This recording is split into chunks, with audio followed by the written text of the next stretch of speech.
So do I need to like sit at an angle or just I sit like straight and then just look at it? Maybe a little at an angle. Okay. Trying to. Okay, yeah, that would be cool. Okay. You can still talk and stuff. Okay. Alright. So yeah, that was pretty much it.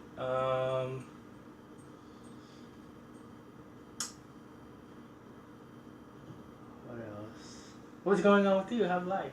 Oh, it's cool. Thanksgiving I went to the beach Okay.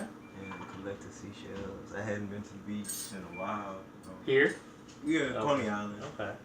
Yeah. Oh. Yeah. There's a cat out there. A black Yeah, cat. it's a black cat? Yeah, a big black cat. I don't know about the cat. It's usually a A white one? Or? yeah, white yellowish looking one. I don't know why I thought white, but no, it was a black one. Yeah, I don't know who cat that is. I don't know what looking at me. I don't know. I've never seen that one. I usually see a little white one that's been here. I've been in this apartment 5 years. So, I don't know, it just wanders. Yeah. It always comes to the door and just sits there for a little bit and go sit in the front steps and just sit there. And then when I come outside, I'll run away. Or if I'm walking up to the house, I'll run away. I'm like, why are you running away from me? I see you every time, every day. You ever leave food out for him? Huh? You ever leave food out for him? I did, but then I was like, well, I don't want to start this trend and him thinking that, we're friendly like that. Oh, no? I don't want him to think that, hey, every time I got food or something, Start depending on you. meow, meow, I'm here, give me food. No, we're not friends like that. But yeah, so that's my life, my crazy, crazy life. So what day is the wedding? Friday at That's 11 nice that you gonna a.m. go. And then they're having a reception the following day. Yeah. I'm like, why do you not have the reception the same day? Yeah. I did a lot of work. Is her parents paying for it? I tried. My mom does not know any. I asked my. Last time I talked to my brother was beginning of the month. I haven't talked to him since. Yeah. So I've been trying to get information from my mom. She had nothing. She's like, I don't know. Oh well, she ain't got to worry about it then. If She bought some food and stuff and oh yeah, the colors. Interesting colors of the wedding. Yeah. Royal blue is what my brother's going to be wearing. And she's going to be wearing a champagne colored wedding dress. So they're not gonna match it up.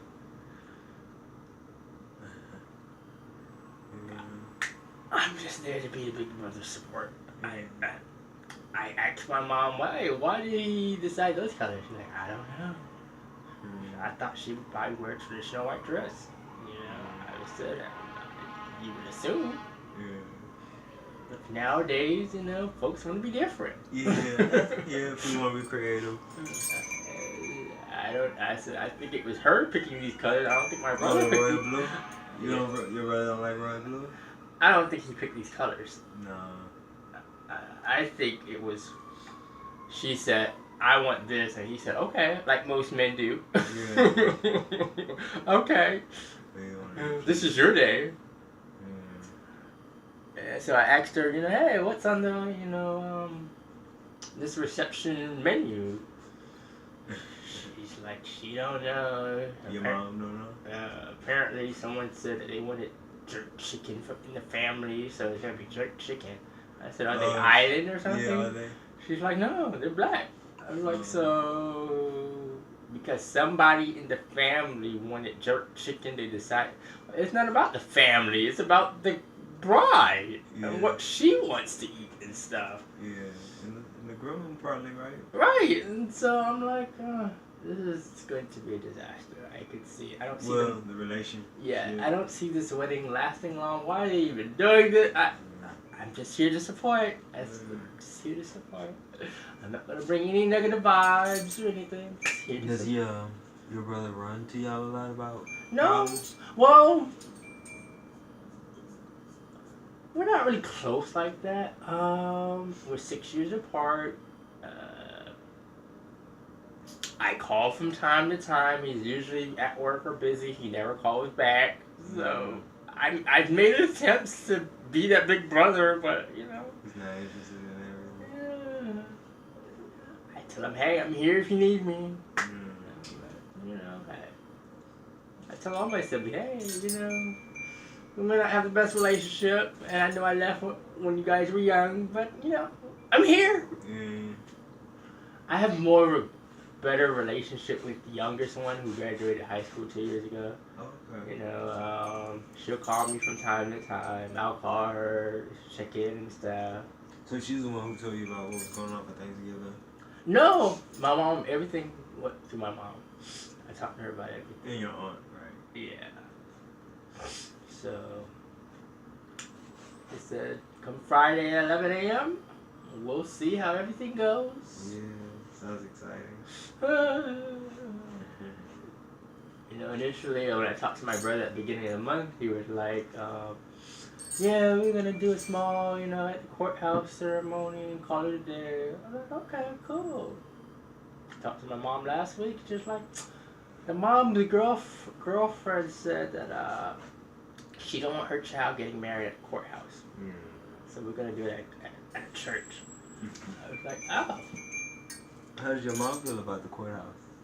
She was fine with it. I mean, when she don't like the girl though, right? She said she didn't have issues with her. She said she's not the one marrying her, so you don't have to deal with her like that. She said she could be cordial to her and everything, but it is what it is. I was like, true. That's true. I don't know. My mom had surgery a couple weeks ago, and the following day, the girl came over there. My mom was like, she didn't even ask me how I'm feeling or how I'm doing. She just said, hey, is Jonathan here? And, she went back in her car. I said, she's just rude. I'm like, that's your soon-to-be daughter-in-law. I said, this is how she's going to always be. Jonathan doesn't say anything about that? Jonathan doesn't say anything about that? No. He My mom told her, and like went in one year, went out the other year. Yes, I don't know. I don't know. She real pretty? Not that I can remember. And everyone keeps asking me, is she really pretty? I was like, I don't. Yeah, is that why he's like putting up with it? Yeah, I'm like, I don't remember her being really pretty. Yeah, no, I don't think she was. I would remember. Well, not to say, because if she was ugly, that I wouldn't remember. She's just an average-looking girl. She has a son. I think he's like maybe 5, 6. I don't know. So I thought, okay, you're gonna be a stepdad and everything. You're kind of a stepdad now, but why? You're gonna officially be a stepdad. Oh yeah, if he's already dating her. Yeah, and said, this is a lot for soon to be 30-year-old. You've been dating a couple years. I said, this is a lot.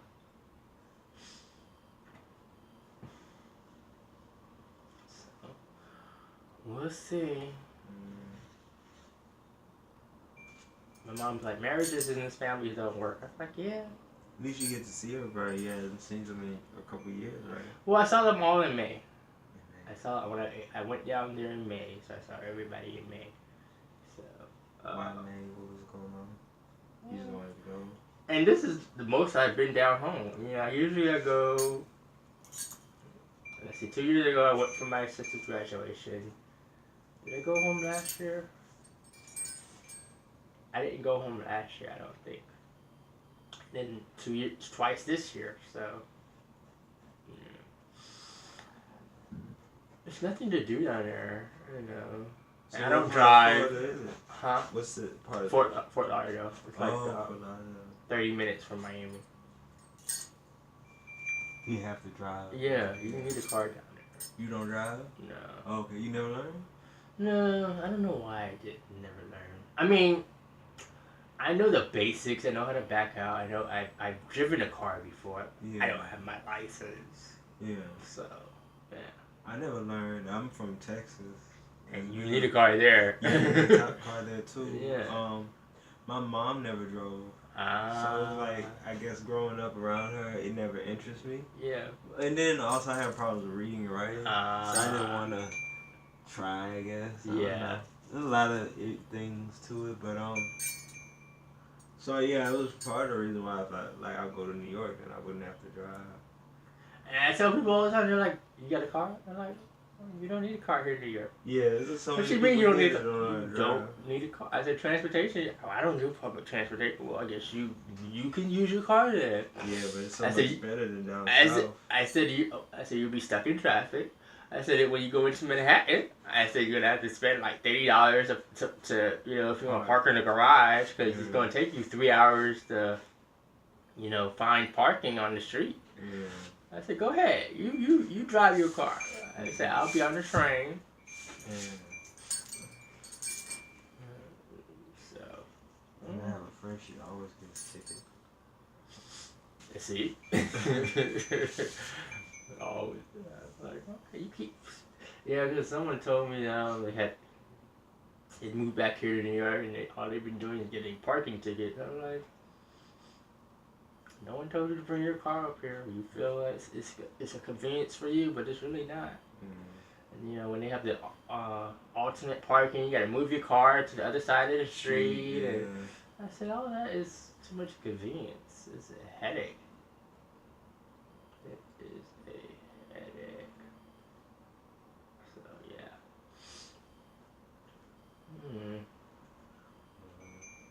Congratulations on your new sister-in-law. Yeah.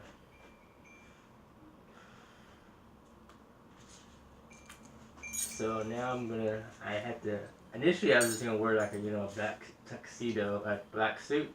Oh, so she didn't want everybody to wear blue. I have not talked. I said okay.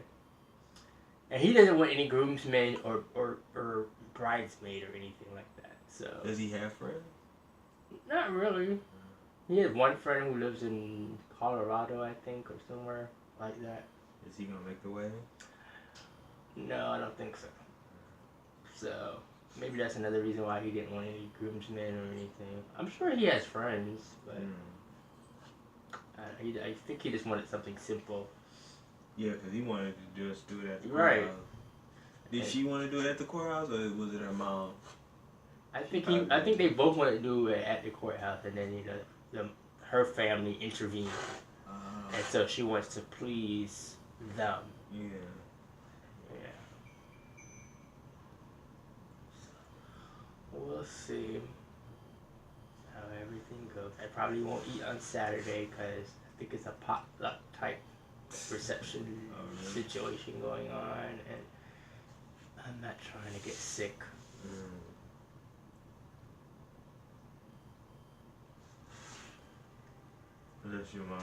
This is your mom's cooking. Did she cook? No, she said she bought some. She ordered some stuff and she'll pick it up on Saturday morning and call it a day. She said she wasn't slaving over a stove for folks she don't know. I'm like, I hear you. I hear you.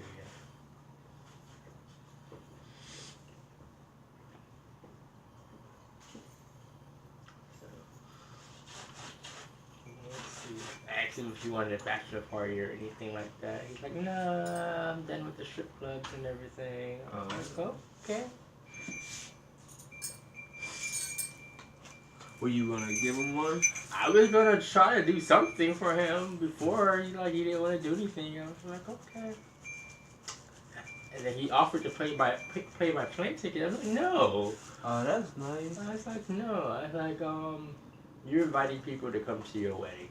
I said they need to find a way to get to your wedding. It's not your responsibility to buy people who are coming from out of state plane ticket. Yeah. I said That no. was nice and I said thank you for the offer though. I said but no. He really wants you there though. I get that. I get that. I was like, okay. I said, I will make a means to make myself available. So, yeah. That's the least I can do. I'm the oldest. I'm supposed to be there.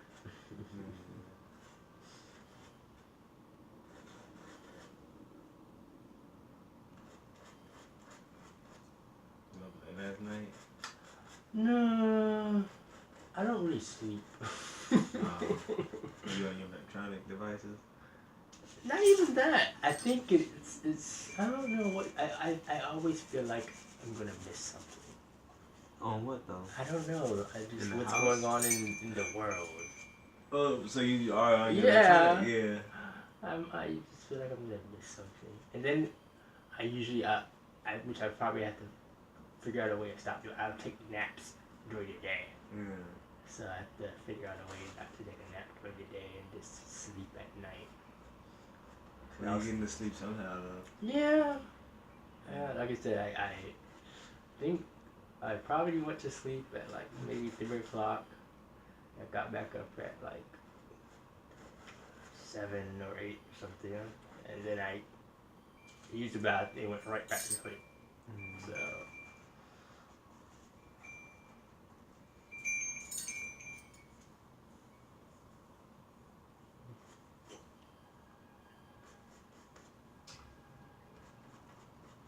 Yeah, I remember I was sitting out here in the living room waiting on my friend to come braid my hair, and I took a nap, and something said leave the door open just in case, and sure enough, I opened my eyes and he was walking through the door. He's like, I've been knocking on your door for a while. Like, okay, so you do it a lot.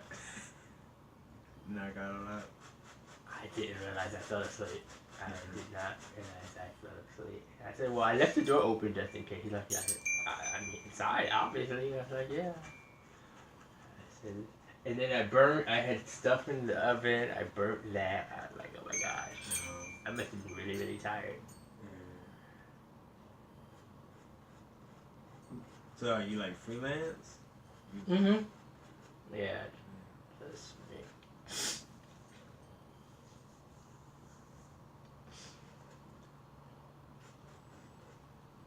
What's some of the things you cover?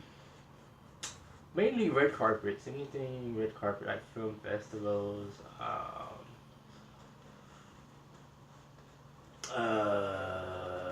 I don't really do listening parties or anything because it's usually like 1, 2 a.m. and I'm not trying to be up at like 1, 2 o'clock in the morning in somebody's studio.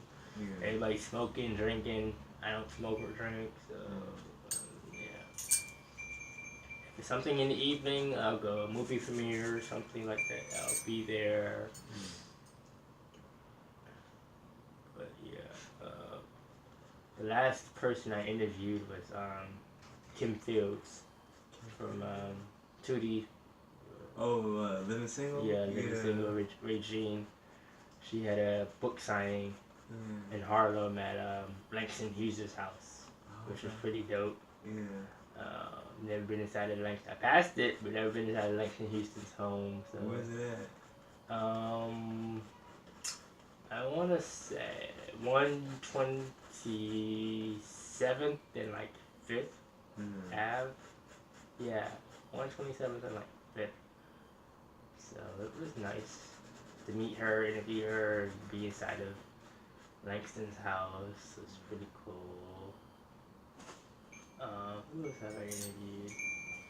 The cast of Queen Sugar. I don't know if you've ever seen that show. Yeah, it's on. What's it about? Oh gosh. What is it about? 4 siblings who are pretty much trying to get their life together. Black people? Yeah.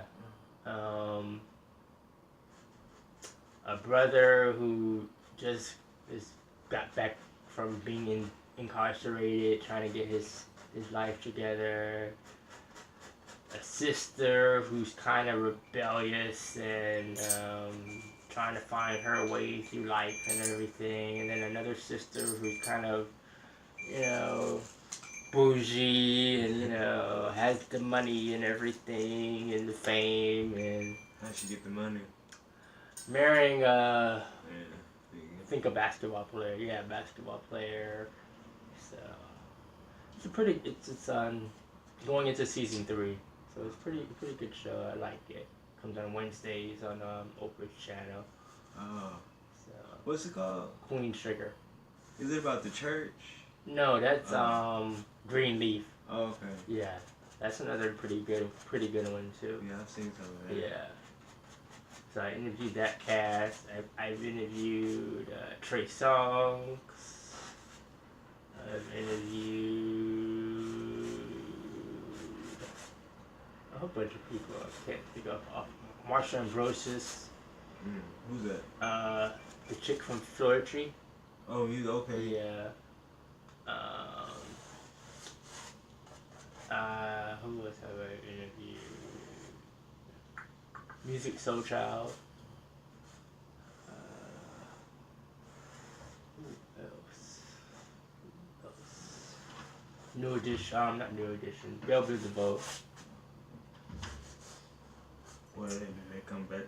They did something together? Yeah. Well, they had a new album that came out. I think either earlier this year or it might have been late last year. I think it was called Three Stripes. Yeah. So talked to them about that. But when I interviewed them, it was for the New Edition movie on BET that had come out. How was that? It was good. Yeah. It was 3 parts, and now they're gonna do a Bobby Brown movie by himself, just with Bobby. So that should be interesting. Who else have I interviewed? I don't know if you ever heard about the show Insecure. It sounds familiar. What's Yeah, it about? A girl called Issa Rae. She had a web series called Awkward Black Girl. Oh yeah. And so she has her own show now on HBO. How was that? It was really good. You interviewed her? Yeah, I interviewed her and the cast of Insecure. So she's cool. Yeah, I've interviewed a lot of people over the years. Now she's African? She's just a black girl. Okay. Yeah, black girl.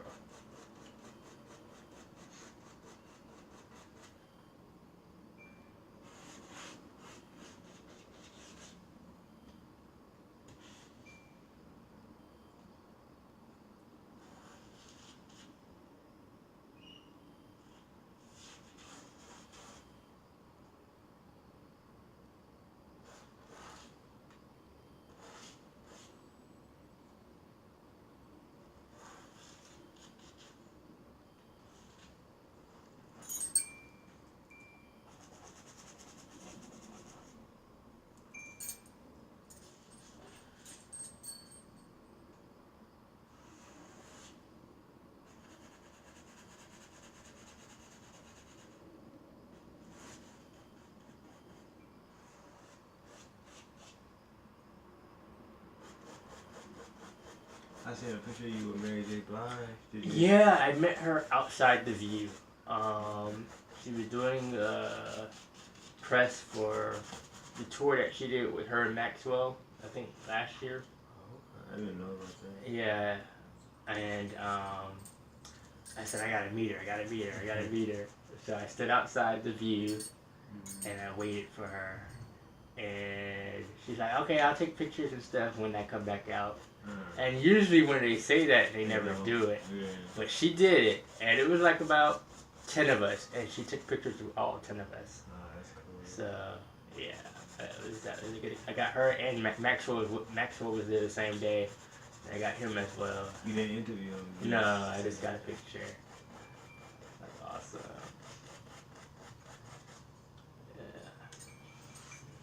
Yeah. If I don't get an interview with them, I'll try to at least get a picture with them. So yeah, that was cool. Y'all didn't get to share any words? You didn't get to share any words with her? I just told her that, thank you for her music. Thank you for, being who she is. And, I know she's going through a lot right now. Keep your head up. Stay strong. She's like, thank you. I'm sure she hears it every day, all day. Yeah. So, yeah. That was cool. That was last year? Yeah. I think my highlight would probably be, hopefully, meeting Oprah. If I could meet Oprah, I'd be happy. If I could meet her or like President Obama, I'll be happy. I know he doesn't really take pictures with people. For safety reasons or something? I guess. I think that's probably.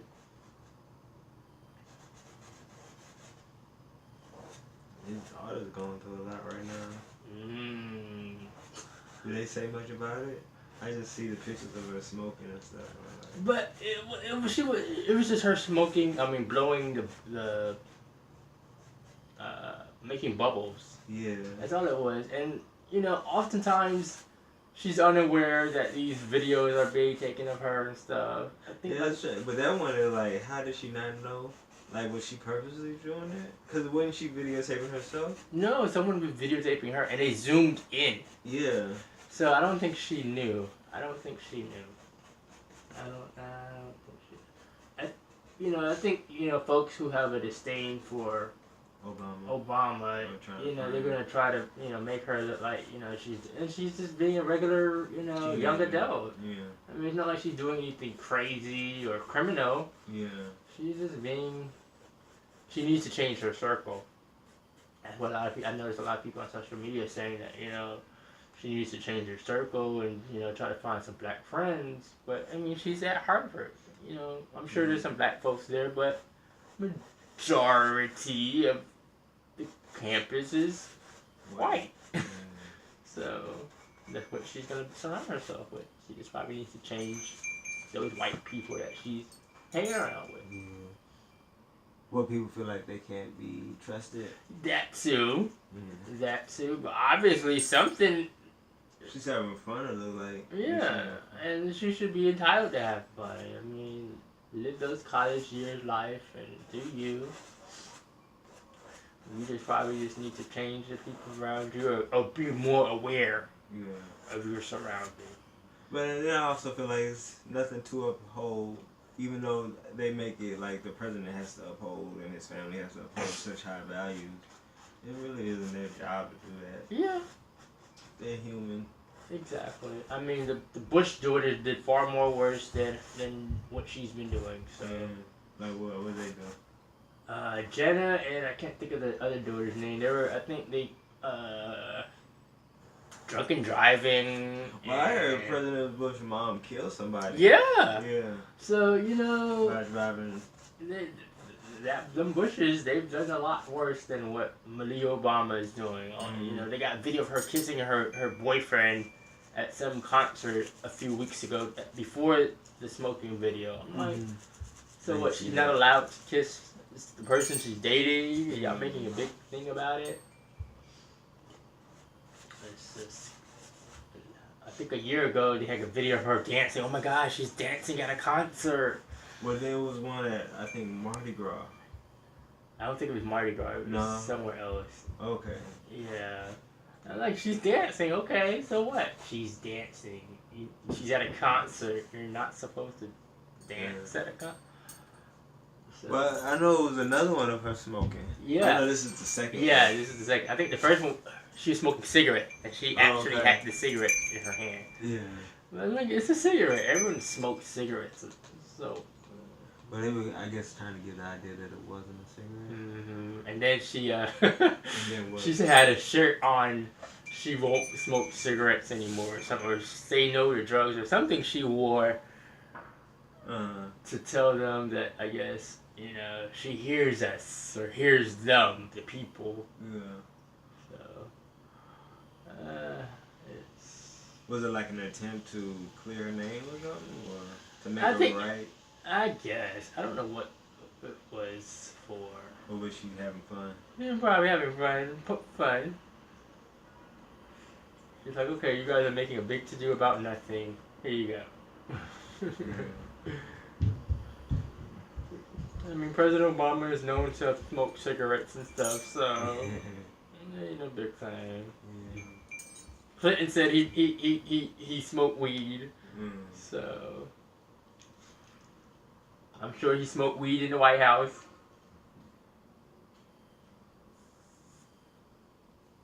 Clinton, what you doing? Just smoking. Give me a minute. Let me clear my thoughts. He did a lot with that son that came forward, the black son. I don't think that's his son. Yeah. I mean, it looked like him. Yeah, just like it Bill really Clinton. does look like him. But think I he's mean, it just might be a very spitting image of Clinton, a black version of Bill Clinton. Did you listen to his story? I listened to it, but I mean, if it is, it is. I don't think there's nothing that You don't think Clinton did him wrong? The Clintons did his family wrong? By trying If to they keep it did, together? I mean, what can they do now? I mean, money. They can make it right.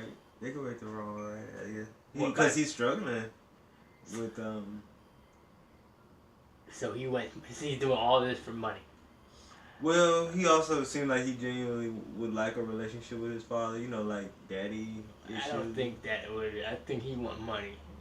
I think that's all he want. I think he want. But then, even though it, like, But I mean, that's his every. son. But yes, that's that. Yeah, If I it- think it is. If it's his son, I mean, so does that mean that every single child here who doesn't have a relationship with their father, and let's say their father was famous or whatever, they're supposed to get money from the come out and say, hey, so and so is my father, I want a relationship with them, even though you don't want a relationship with them, you just want the money. Or you want him to pay you off to be quiet or whatever the case may be. No. So what are you saying? Like, if It's someone knows that that's their father, and they want to bring him forward, like they feel like they're owed something. oftentimes they want the money and they want the exposure. That's how I see it. I don't think they really want a relationship with the famous father or whatever. I think they just want the exposure to say, hey, so and so is my father. What can you do for me? I don't think there's anything wrong with that, though. You think that's wrong? I But they think shouldn't so. do that. They shouldn't be trying to come up off of their father's name, and vice versa. There's a lot of deadbeat dads out there who, try to come up On their children, because their man. children is famous. Yeah. Frank Ocean's father recently sued Frank Ocean for $15 million. Frank Ocean, that's a singer, right? Yeah. His father sued him for $15 million because I can't remember what song it was, but one of the songs, Frank Ocean pretty much said his father wasn't around or whatever, and I think he said his father might have abused his mom or something, or abused him when they were younger. Something to that effect. And the father sued him for defamation of character. Father lost, but still, you ain't never been a part of your son's life. Now, you want to sue your son all these years later.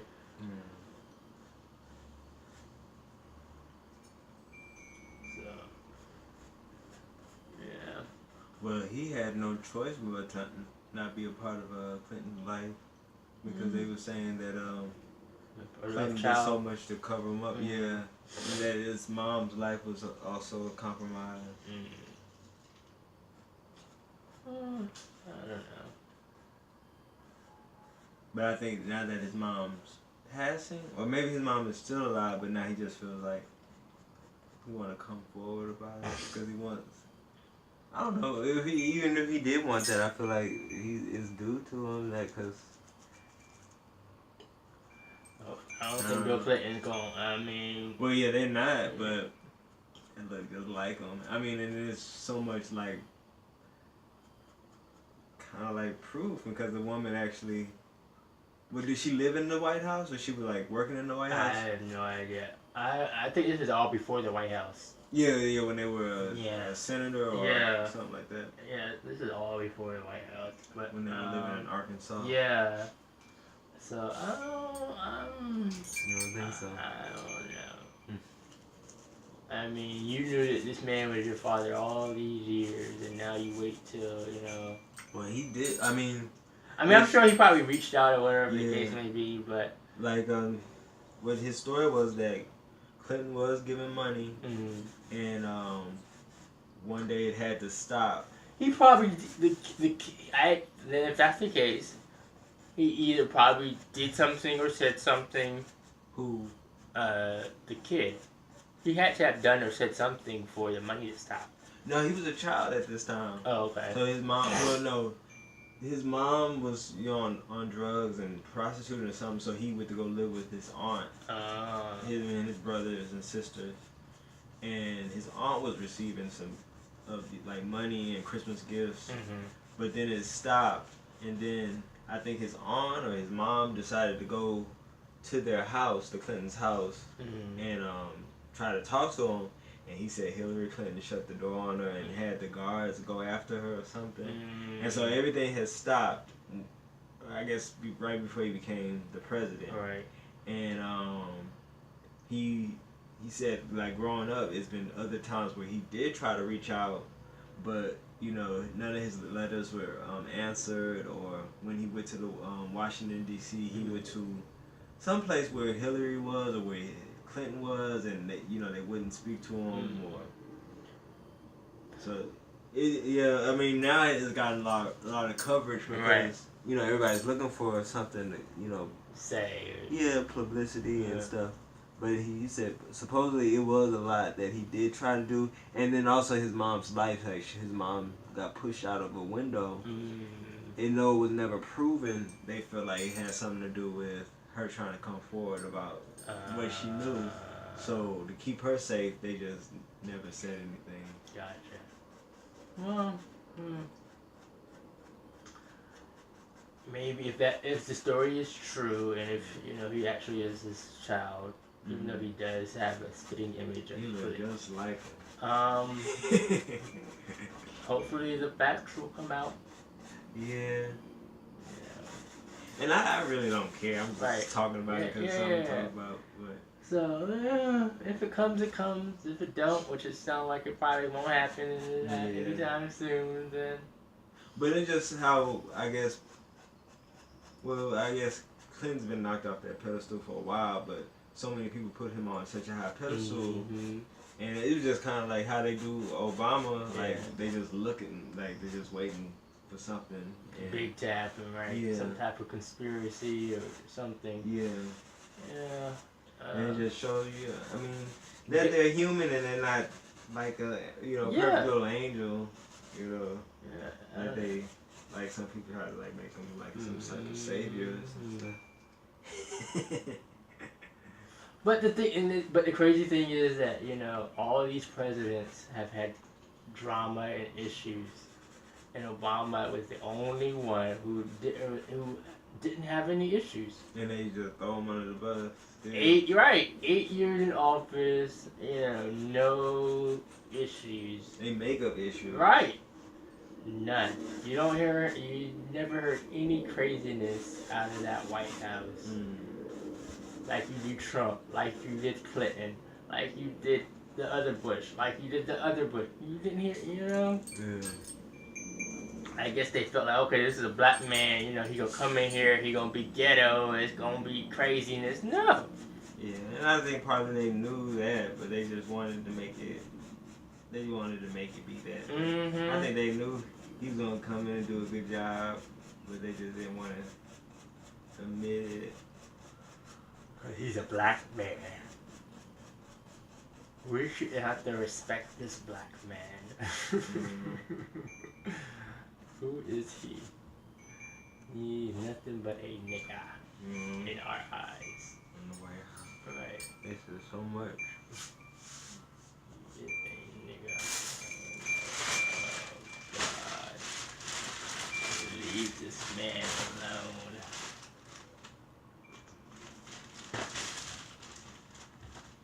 He has not It's done. moving. We're getting there. Huh? Slowly. We're getting there. Oh no, I'm not in a rush. I'm fine. What time you gotta leave tomorrow in the morning? My flight's at Right. 6:30 At night or in the morning? morning. Oh. Yeah, I never fly at night. I always try to get to where I got to go early. Mhm. Yeah. I'm usually the first. I usually try to get on that first flight out whenever I leave. So I'll probably leave here like 3 o'clock in the morning. And Get to the airport early and just sit like I normally do. your mom gonna pick you up? Yeah, when I get down there, she'll That's cool. pick me up. Stay at her house for the week. Yeah. Should be interesting. Yeah, it really. And then on Sunday, she wants me to go to some person's funeral 2 hours away. I was like, yeah, if I Somebody get up, you know? huh?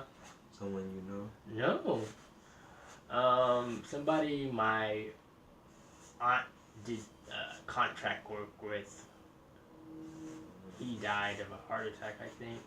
And so the guy would come by my mom's house and do handiwork every so often. So my mom knew of the guy, but didn't really know the guy like that. Yeah. And so my sister asked my mom, her sister asked, my aunt asked my mom To go. to go. Oh, But that it's was 2 nice. hours away, and the funeral starts at like 9 a.m. Yeah. And now this is one of your aunts that don't speak any right? Oh no, she speaks to my mom. Mm. Yeah. So that means we gotta leave our house at like 5 o'clock in the morning. I'm like, if I get up. Why she making you go? Well, she asked if I could go with her, just to drive with her. I'm like, I'll see. If I get up. But if I don't get up, you on your own, lady. Enjoy. You are on your own. Fort Lauderdale. Yeah. Is it what is there to do? Is it like a mall there? Yeah, there's a mall. There's a lot to do. I mean, Yeah. it's Florida. What's your thing you like to do when you're there? When you were there? I always go to the beach. Oh, so you are about the beach. I don't go like every day. I'll go the one time I'm there. I'll make sure I go there for a day while I'm there. I don't know, just to bring serenity and calmness to me. Yeah. So, I'll go. Are there bayous there? No. No. No bayous. Just beaches and lakes. What about the lake? Would you go to the lake? That sounds like I don't know, like crocodiles and stuff. No. Take me to the beach. I don't know what's yeah. Too many bugs and stuff. I feel Are like there crocodiles in the lake? probably so. That's where I want to go. Yeah, And probably. snakes. Probably. Yeah. Take me to the lake. Mm, I'll go on the beach where I can see everything. I'm not going in the water because I can't swim. But What's yeah. Yeah. Is it still nice weather there? Yeah, it's Oh. nice all year round. I mean, but you're not gonna get in the water though. Anyway. yeah, I don't. I mean, I'll put my feet in there, but that's about it. I'm not going way deep inside there. But yeah, I'll put my feet in the water. But it gets cold down there. Yeah. Yeah, I mean, it don't get like New York cold, but I mean, I think the coldest it's gotten down there was like 35, 40 degrees. I mean, that's for like a day or two. It doesn't stay that long. Yeah, it don't stay that long. Cold for Florida is anything under 70. They bring out, the sweaters and the hoodies and stuff. So that's cold for them. But real cold is, it lasts for like a day or two, and that's it. like, yeah. People like, why would you leave Florida to come? There's nothing to do down there, really. Mm. The economy sucks down there. Nothing to do. You have friends there? I had to go. I couldn't do it anymore. So I left Florida and I moved to DC. I was in DC for like 4 years. Got tired of DC. I was like, okay, where to go now? Okay, I'll go to New York. Were you doing this type of work in DC too? Not really in DC. I had a 9 to 5. Going what? Let's see. When I first moved to DC, I worked at Macy's in Alexandria. I worked in the shoe department for a little bit, and then I didn't like it, so I left. What else did I do in DC? I worked at a movie theater for like a year or so. I did outreach, HIV outreach work for a little bit there. What else did I do there?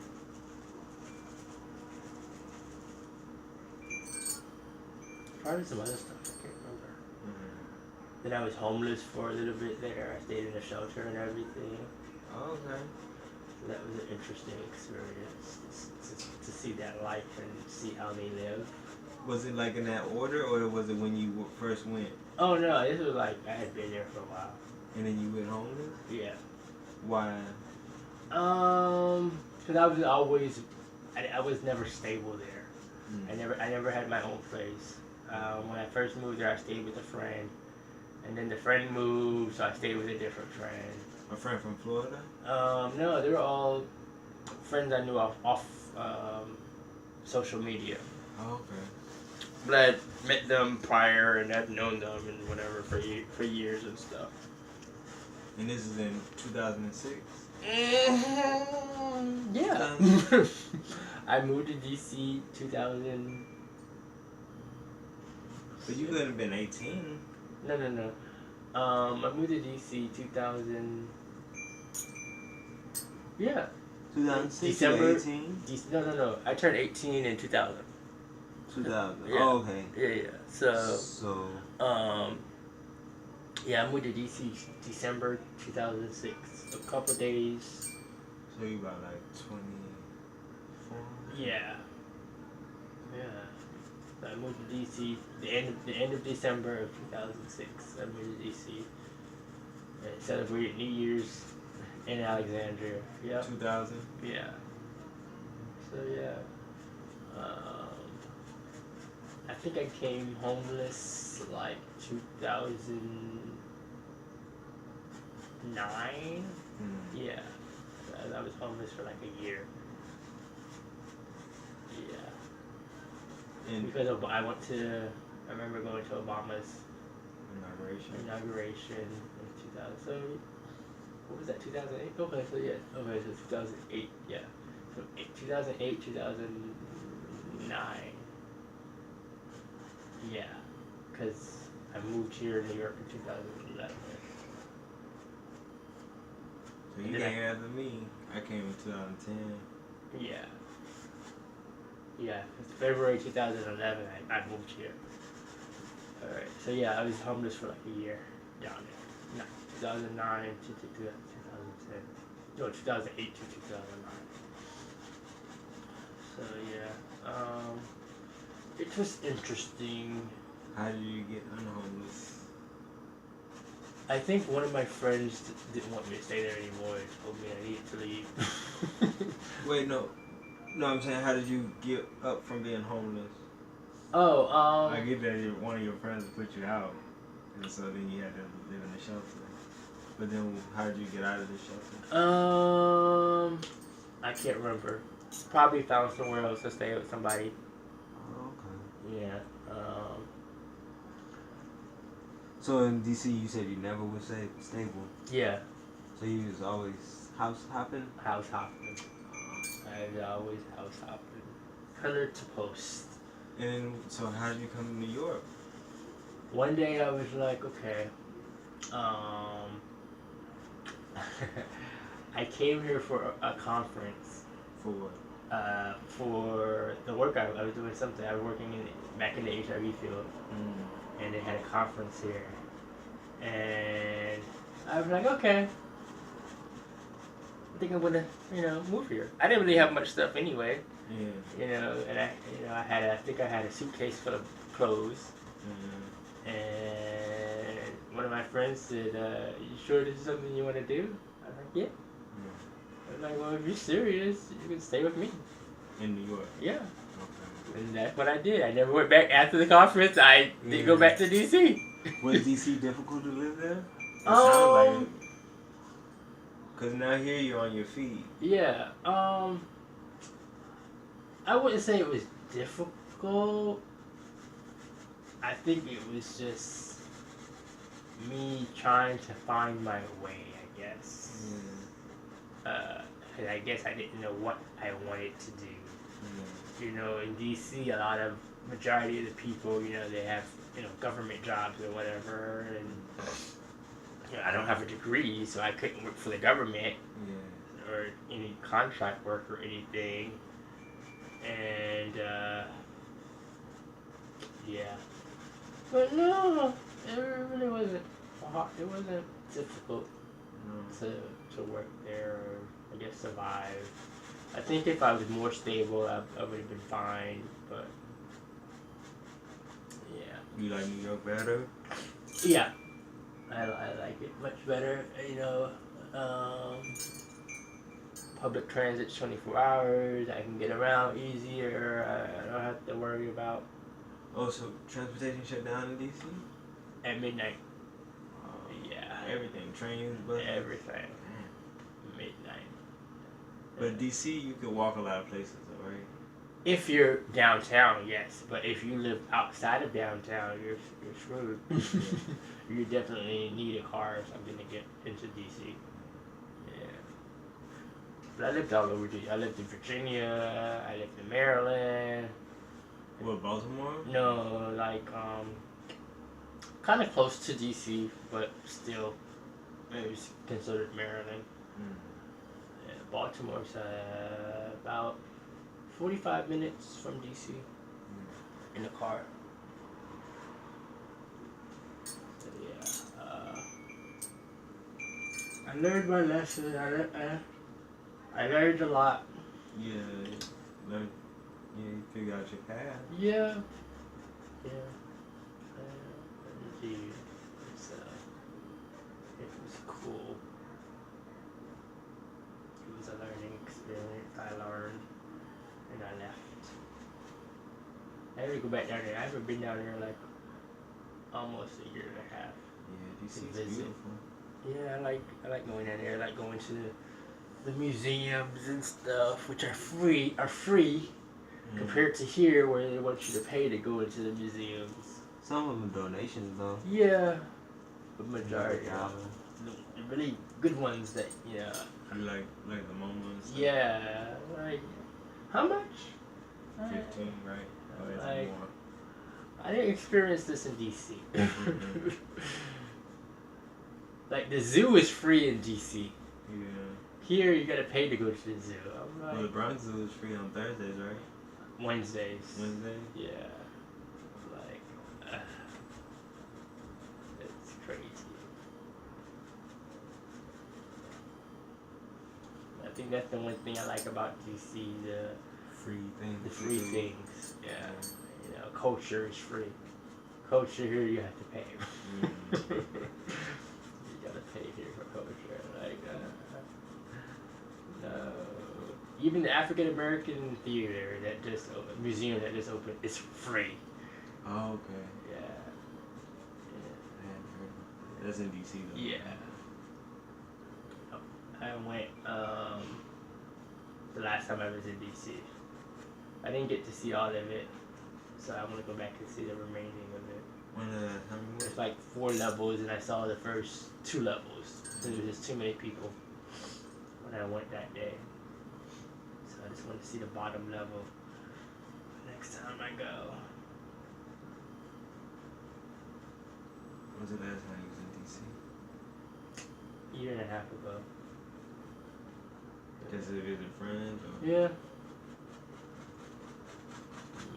I had a friend come from Florida, and he was dating some guy. I don't know if they're still together or not anymore, but the guy had family in DC, I think. Yeah. So you were out to see him? So I was like, okay, I hadn't seen my friend in like forever. I said, well, let me just get on the bus and come down. High school friend? No, a friend from just hanging out in Florida. A friend of a friend, which I became friends with him. So it's pretty cool.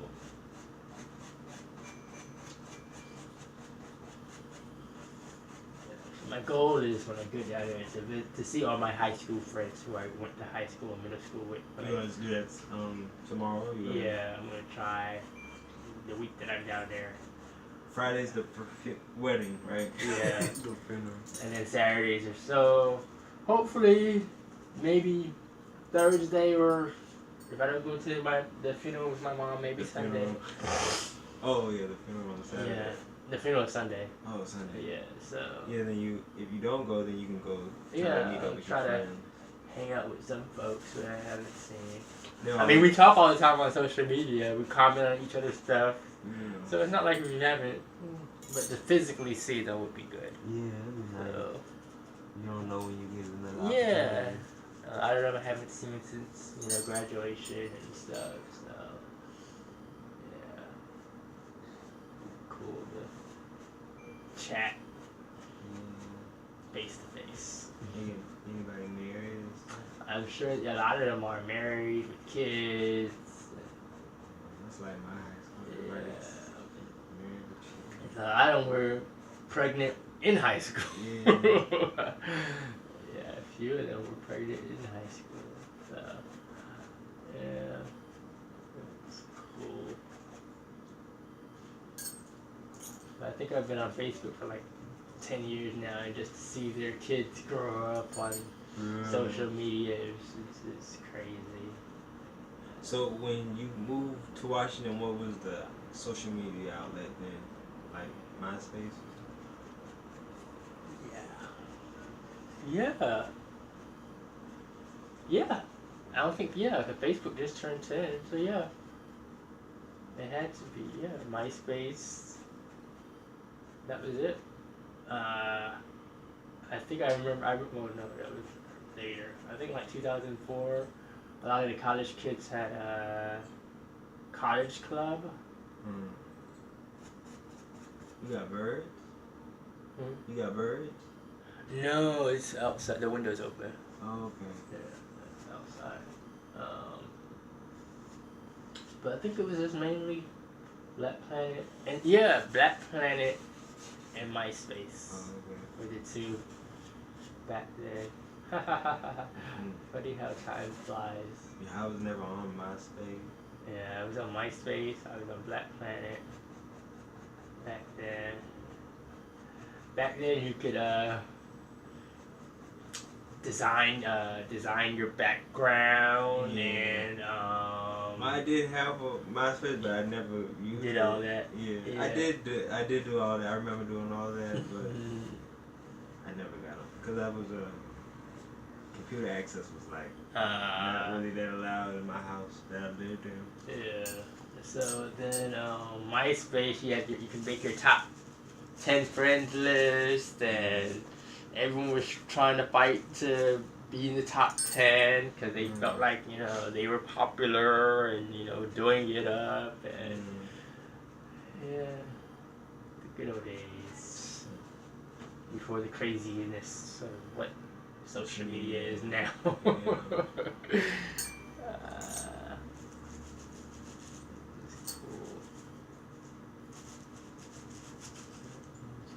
Social media helped me out a lot as an artist. Yeah, I'm sure. Definitely. I didn't have social media. I don't know what I would do. It showed me so much, like so many people, so many different lives. And well, the life that they want to show you. Yeah. But even like getting to meet people, like I see like who they are. Whereas like if I wasn't on social media, there would really be no way of meeting these people. Yeah. Cause I don't really talk to strangers. Right. And before I knew about social media, it was always like, trying to push myself to talk to people. Right. And it's so hard. But in social media, you just send a message and Go. see what happens. Yeah. I definitely understand that. Because I think a lot of the people that I know now, or I guess associated with, are through social media. Yeah. I mean, I've met a few of my friends off of social media. There's a lot more that I would still like to meet off of social media, but they live other parts of the country and I live here, so yeah, I mean people from Brazil. Yeah. And it's like they become cool, like we really become cool. They're like, you should come here. I'm like, are you paying for this plane ticket? Yeah. Why don't you come here? They're like, I can't come there because I gotta work. I'm like, well. And it's becoming so normal. It's not quite normal yet, but it's getting there. Yeah. It's like I hadn't watched Jerry Springer in a while, but like hearing people's stories on Jerry Springer, that's like a lot of them meet. Like, well, I saw him on Facebook, and I started texting him, and I met him on Facebook. So it's like a lot of people doing it. Mm-hmm.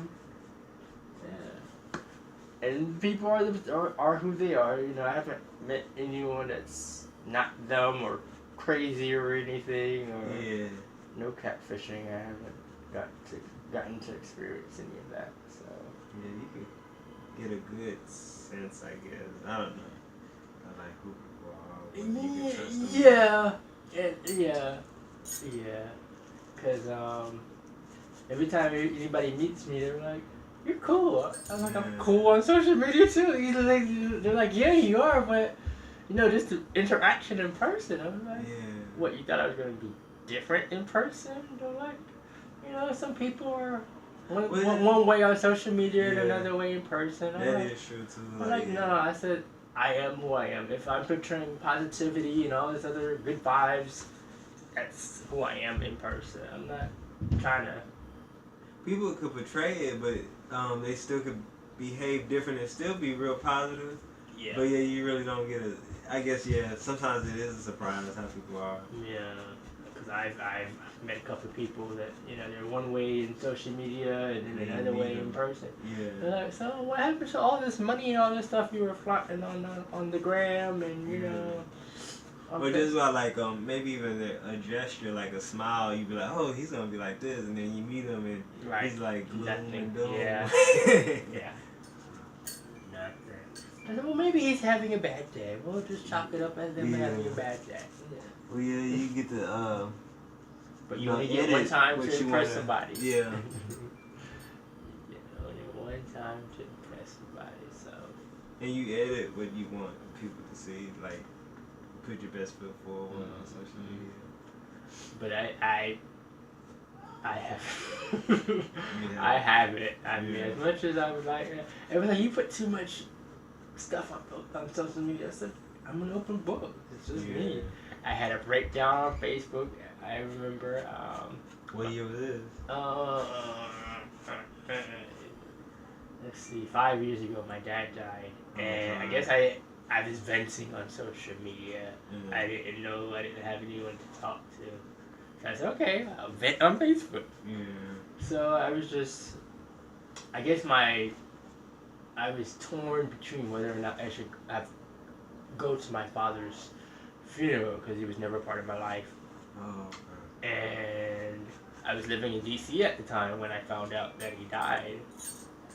So I didn't know whether or not I should go. And a lot of people were like, well, I wouldn't have gone because, I would or wouldn't? Oh, I mean, it was just an opinion. Yeah, they said they wouldn't have gone because he would, to them, he wasn't their father. Yeah.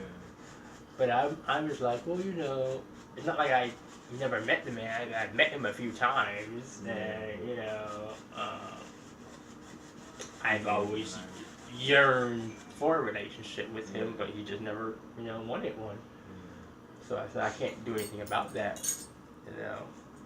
He's the one who he helped to give me birth, so I can't just not say my final goodbyes or whatever.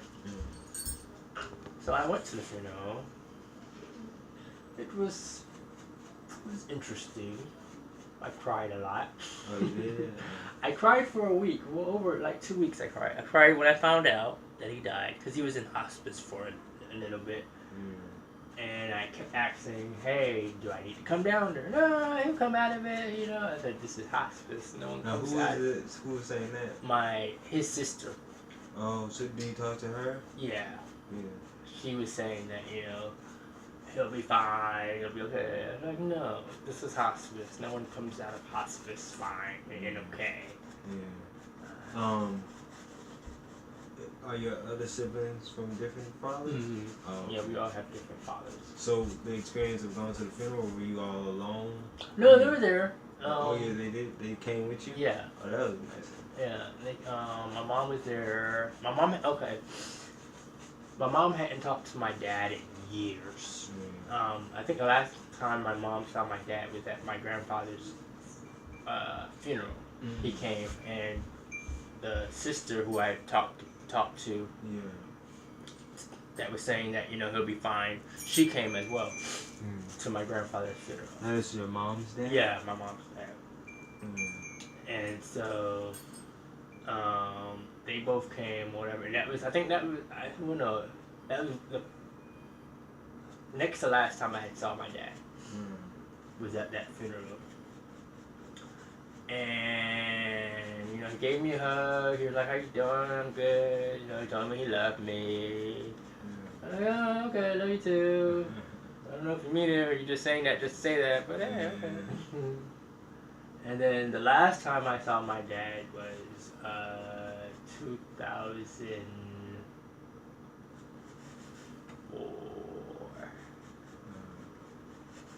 Either 2004 or 2000. Yeah, it had to be like 2004. It was on his birthday. And I was in the neighborhood contemplating whether or not I wanted to go to his house. So I called him. And I was like, hey, happy birthday, how are you doing? You good? He's like, yeah. He's hungry. I'm like, why are you hungry? Is there food in your house? He's like, no, there's no food in my house. I was like, okay. I was like, well, what do you want to eat? He's like, he wants some McDonald's. I was like, okay, I can go get you some McDonald's. He didn't know you were in the neighborhood? I think I told him, I can't remember, I think I told him I was in the area. I said, well, I'm actually, down the street from your house. I said, I can get you some food if you want. And it's like, just go up to, Flower Boulevard and, get the McDonald's right there. I was like, okay. So, went to the McDonald's and got him food and sat with him for a little bit and then I left, and that was the last time I saw him. Yeah. So. How was that? It was okay. I guess he poured out his heart and said that he wished he was a better, father to me, and I think he showed me a picture of me when I was young. Like, see, I still have a picture of you. I thought, okay, cool. You don't have a picture of me now, but at least you have a picture of me, alright. It was a good experience to talk to him for a little bit. And, the last time I talked to him, and then, 2010, I find out, he's in hospice. Well, I had stopped talking to my entire family during this time when I was in D.C. You did? Yeah, I hadn't talked to nobody. Nobody on my dad's side, nobody on my mom's side. Why are you angry with him? Just me being rebellious, me not, I'm so on my own. Why you ran to New York? Is that why you ran to D.C.? To be rebellious? No. No. I was just... You didn't want them to worry about you? Yeah, I wanted to do my thing, me. And so my sister, Stephanie, who's 25 now, she found me on Facebook and sent a message, and she was like, hey, your dad's sick. You need to call home. Was the message. And which one of the sisters is this? The 25? Yeah. So I called, and that's what rekindled our family dynamics. My mom. Oh yeah, so back to my mom visit my dad in the hospital just about every day for 2 weeks. Oh. Mind you, like I said, the last time she saw her was at her father's funeral. Yeah. This was like years prior. Yeah. And so even his wife, who he was married to, never came to the hospital during that time frame. So I asked her, I was like, so what made you decide to, go to the hospital every day, knowing you never, had a relationship with this man in over 20 years? So she was like, she just felt like it was the Christian thing to do for her to be there with him. I was like, huh, interesting. And I guess that's what started me and her's relationship again, to see that, she was able to put her, I guess, differences aside that she had from my father to come and be with him, every day and spend time with him. So it's pretty cool. Yeah. So yeah, I cried for 2 weeks after finding out that he died. I guess I was crying because I was unable to get that closure that I needed, I guess. Yeah. Get to know him and stuff. Yeah. So, I was a mess during the funeral. I thought I would be able to keep myself together, but yeah. The choir started singing some song. I can't remember the song that they were singing, and the tears just came. I was like, I wasn't hooting and hollering like most folks, but yeah, I was just crying. Silently crying. What was that?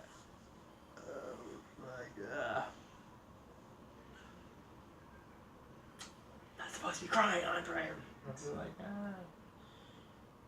it is what it is.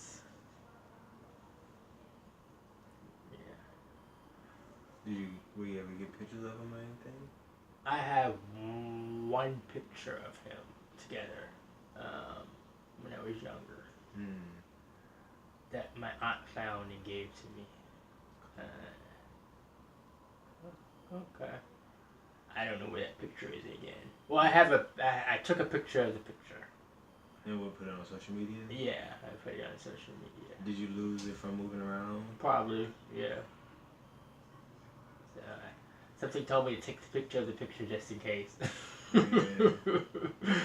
Yeah, I trust all my pictures with somebody. I might need to get them back. Yeah. But my first few years of being here, I had to do so much moving around. Yeah. So I was like, okay. And I lost it when I was in the shelter. And I think I had left out one night and I didn't come back. So I guess I missed, curfew or whatever.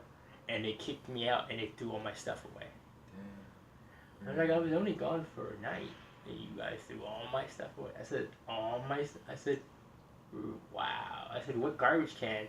They wouldn't tell me what garbage can it was in, and I was like, my life was those bags that I had. I had a high school yearbook there. I had a lot of pictures. I had a lot of memories that they just threw away. That I can never get back. When they put you at the shelter, where'd you go? Went to somebody's house. Somebody, I can't remember. One of my friends. They didn't give you like an alternative shelter you could have gone to? No, that was the only male shelter at the time in DC. Is this in the summer? Was this in the summer? No, this was what year was this? It was probably in the wintertime. Wow. Yeah. Like here in New York, I don't think they can do that. Yeah. They can? I don't think they can. I don't know. But in DC, they can put you out in the street? Mm-hmm. Wow. It was a video I had posted of police officers taking blankets from the homeless people who slept on the Yeah, I streets. remember that. And I was like, wow, that's crazy. The guy was living on the streets, I think.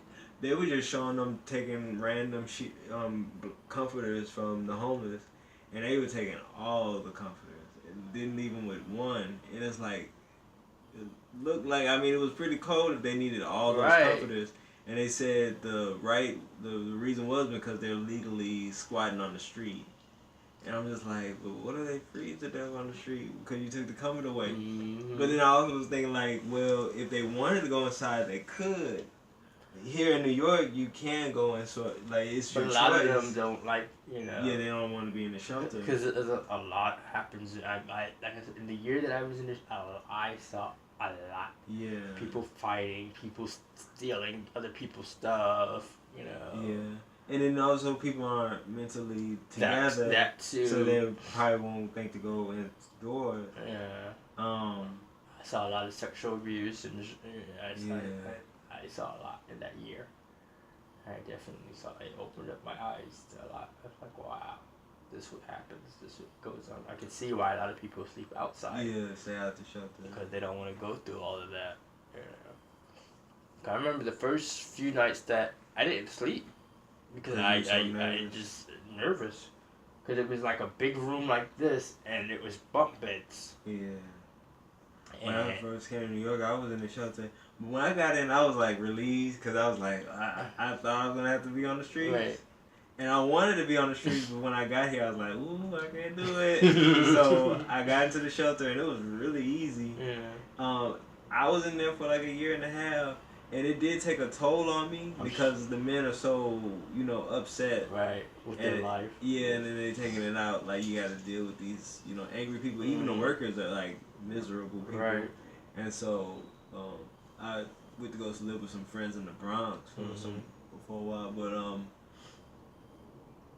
but yeah, I feel like I could always do that. Yeah, it was eye opening, just to see them, having to find food. Because I remember having to go to this one place for breakfast every morning. Like a whole nother building. A whole nother place, like streets away. Oh, so the shelter didn't feed y'all? No. Wow. We had to go other places, and then had to go to this other place for like lunch, and then another place for dinner. And it was like, wow. Are these churches or something? Churches, different organizations. And then I kept asking folks, like, well, how did you hear about this stuff? They're like, well, word of mouth. Someone would say, hey, come here if you want some breakfast, or go there if you want some dinner. And they had their own little network amongst themselves. Like here, the shelters, they'll feed you 3 times a day, but there are soup kitchens. Mm-hmm. And the way I found out about them was like hanging around homeless people. Mm-hmm. I eventually found them. My friend who I came to stay with for a week, she helped me out a lot. But the places she showed me, I didn't really go to until like later. Right. But I eventually went to them because I was hanging around with homeless people, and I was like, oh well, this is the place. She told me to go. Down there they had I don't know if they do it here, but they had what do you call it? A place that you can go, get clothing or whatever. So I would have I remember getting jackets and shirts and stuff in the winter time, and shoes. They had some really nice stuff that people would donate. So okay, I can see why a lot of these people, even though they are homeless, they still look presentable and nice, because they're getting to get the donated clothes that people donated to them, which are nice. Yeah, So. I feel like the real conscious homeless people, you really can't tell they're Right. homeless. And I tell people that all the time. It's like you can't look down on people just because how they're presenting themselves to you. I say oftentimes you don't know who's on the train or subway who are homeless. Yeah. I said you would never know who is homeless from who's not, just by Looking at them. Because I never dressed homeless, And at one point I was working Yeah. at the theater. I was Yeah. working at a movie theater, and I was sleeping in a shelter. Yeah, I know a guy. He was like a producer and an editor. He was really a smart guy. Did a lot with film, and he was there in the shelter, and he was in there I think he needed to be in there, but he was also in there trying to get the voucher to get a place. And though a lot of the men were saying that, I think he was the only one who really was trying to work the system to his advantage. Right. A lot of other men, I think they just like up in there, but yeah, him, you wouldn't have known. Yeah. Because I heard stories of people being in a shelter for like 6, 7, 8 years. And Oh yeah. Well, I know some people, they live the life of a homeless person, and that like it means the streets, the shelter, and they'll do it for years. And I think, well, I don't know everybody's situation. I know some of them are like running from something, maybe well, like child support. I have a friend who everyone calls him a nomad. Yeah. Because he's always traveling. He's always somewhere. Yeah. But they're like, do you have a job? How is it you're able to literally travel the world? Yeah. What's his name? Darnell. Oh, okay. Yeah. How are you able to actually travel the world? What does he say? He never said. He's like, I'm poor too. I'm like, you can't be that poor. What do you mean by travel the world? Where you go? Everywhere. Literally. He's been to London. He's been to South Africa. He's been to... But he does it as a vagrant? Like, he does it as a homeless person? I don't know what he does, because he doesn't have a stable residency. No. Sometimes he lives in LA, sometimes he lives in Virginia. He claims he has a place in... He has a place in South Africa, Johannesburg, which is his own, but he's never there. So I don't know. He had a place in LA. He was living in LA at one point, but he never in LA. So yeah. Sometimes when he's here, sometimes he stays here for like a day or two, and then he leaves. But he hasn't stayed here in a while. He said I live too far. Oh, in the Bronx.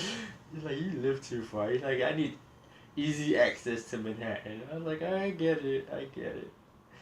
I said, I like living far. I said, I don't have to have anyone pop up and say, hey, I'm here.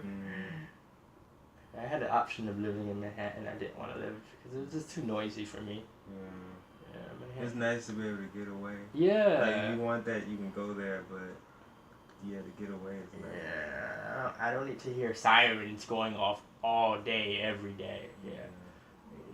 Here you don't hear that. I like this area. It's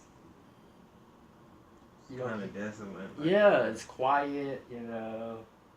I have KFC right here if I want KFC. I have a grocery store the street behind me. 2 streets away, there's a Wendy's. 2 streets after that, there's a Burger King. I have a laundromat I can go to a couple streets away. So I have all my convenience all in a couple streets away. Yeah, I live right behind the train station, so I like convenience.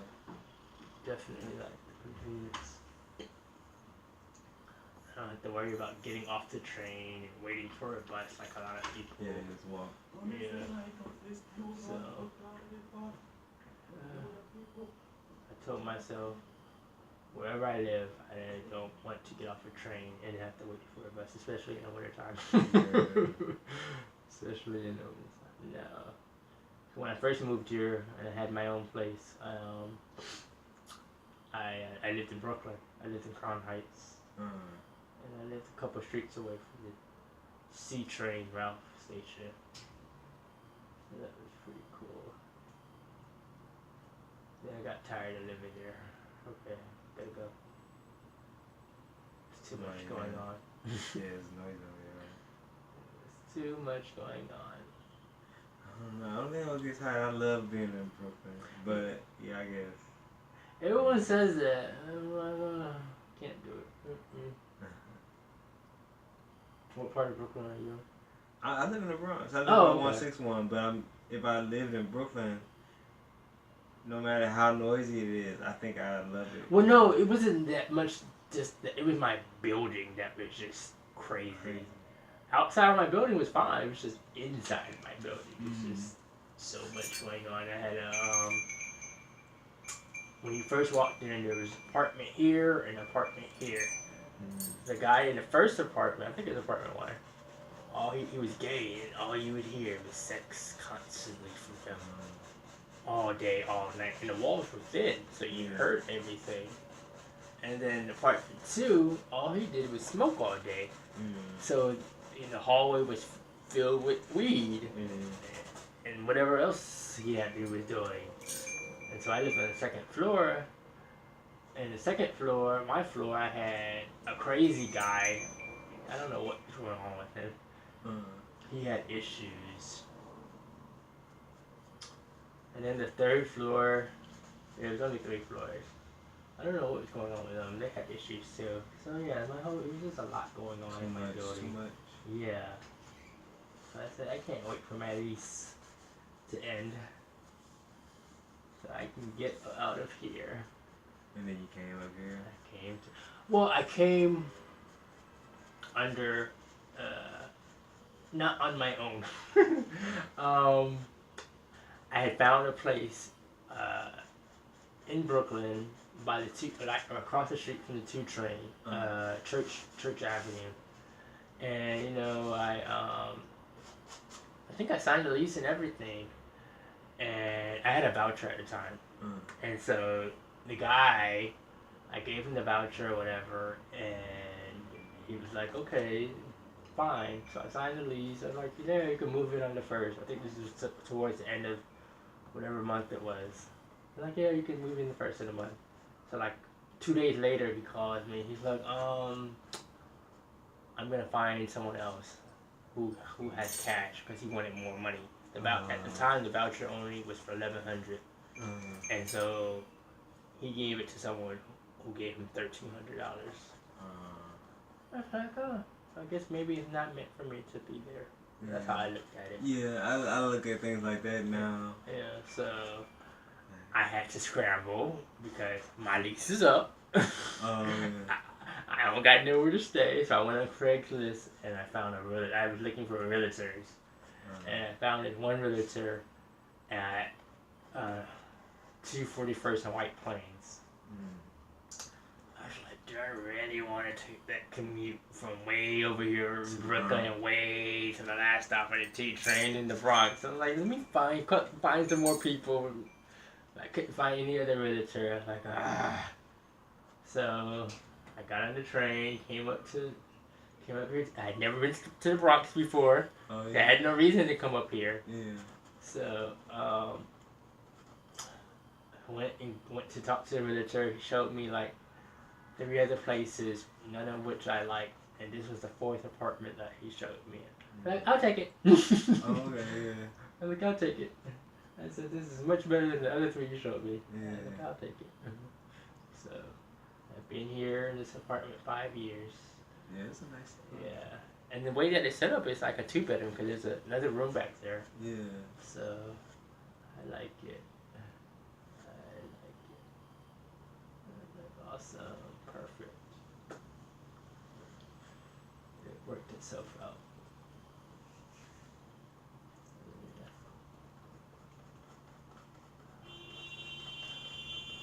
Yeah, I think the Bronx now is the most affordable place. And I tell people that all the time. I was like, they're like, oh, I want to move to New York. I was like, well, if you move to New York, you're not going to be able to live in, Manhattan. I know a lot of people like to live in, I said, you're not going to be able to live in Harlem. I said, you probably won't be able to live in Brooklyn. Yeah. Like, you have to live in the Bronx. I said, the Bronx is affordable. I said, a lot of people don't like the Bronx because they feel like it's too far away. Yeah. But I said, depending upon where you live, I said, you can take the train. You can take the train and you'll be fine. So, I don't know. Yeah, you can't tell them nothing. I like it. I like my little space. Yeah, I'd like to go visit Brooklyn, but yeah, if I can't afford it, I ain't gonna be trying to suffer. I tell people that all the time. I said, why are you... I'd rather have some money in my pocket. Why are you suffering to live in a place just to say that you live there? Yeah. No. Well, yeah, it's pretty much just to say you live Yeah. there. You're struggling to live You somewhere. could just travel there. Right. You don't really have to live there to be a part of anything, especially because you don't need to drive. I could see if you had to, you you didn't have public transportation, Mm-hmm. and you needed to be a place because it's close to everything you have to Right. be a part of. You have buses, you have the train, yeah. You can get on the path and go to Jersey. And there's so many different options. You can get on the metro to go to Connecticut. Metro North to go to Connecticut. Yeah, you have so many different options. Yeah. And then I think another reason why I like New York is because it's accessible to every 4 hours away from DC. You're 2 hours away from Philadelphia. You're 4 hours away from Boston. So you're in the middle of everything. Yeah. That's why another reason why I like. Do you go to DC much? Like what you said you would. Yeah, I haven't been in a year. Okay. So. But you went a year ago. Then when was the last time? That was the last time I went. But what was the last time you went before? Oh, right. Before that, you lived there. I used to go a lot. Yeah, that's what Yeah, I'm kind of interested in going, but yeah, I'm scared. I used to go a lot, and then I got tired. I'm like, okay. I'm always in DC. Always going to DC. So let me enjoy New York City. I'm here for a reason. Yeah. I think I would always go there because I miss my friends and miss the people that I form friendships with. So, I haven't been back in a while. I told myself I want to go to Boston too. I've been there once. My friends trying to go to school there. I want to go to Boston and explore Boston. So I think I'll go in the spring when it's not cold. You got a place in mind? You're just gonna walk around? Just walk around. I want to go to. I know one thing I want to do is go to Cheers. Oh, The restaurant, yeah, the bar. Yeah, where everybody like I want to go there. Probably go to somewhere black to experience the blackness of Boston. And yeah, just probably walk downtown. Does Boston have like a booming black community? Say it again. Does Boston have like a booming black community? I have no idea. No clue. I I'm don't sure know they much do. about Boston. I'm sure they probably do.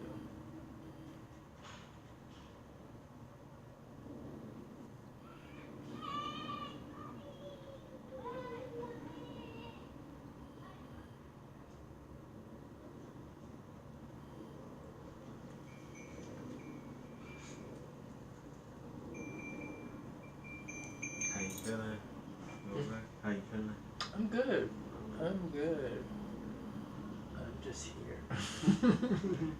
I'm just here. Enjoying the moments.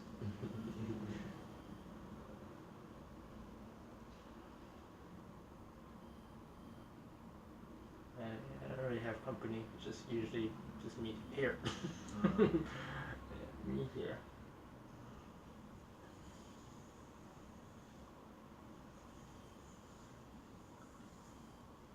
It's good to have somebody around. I had a crazy person staying with me who squatted. I was renting out the other room. Huh?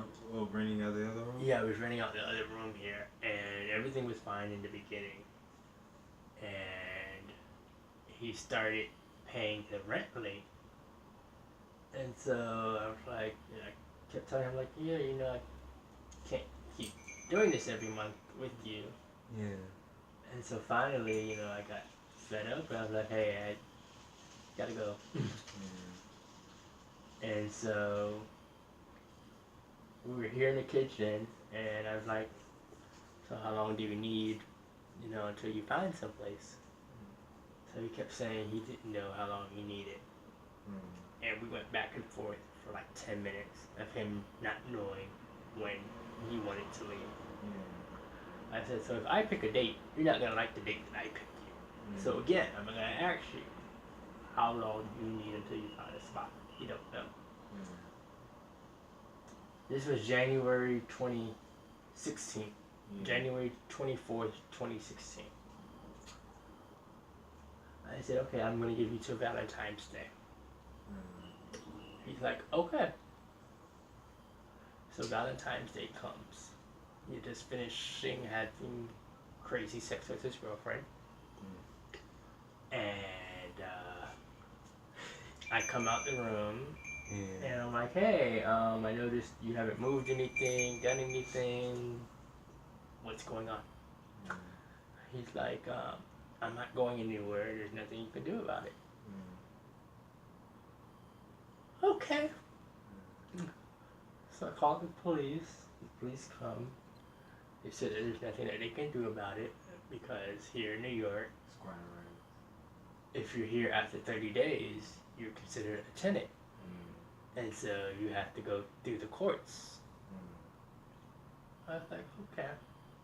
I said, well, I didn't give him a full 30-day notice. I said, so I'll wait till the end of the month. I said, March 1st, I'll revisit this again.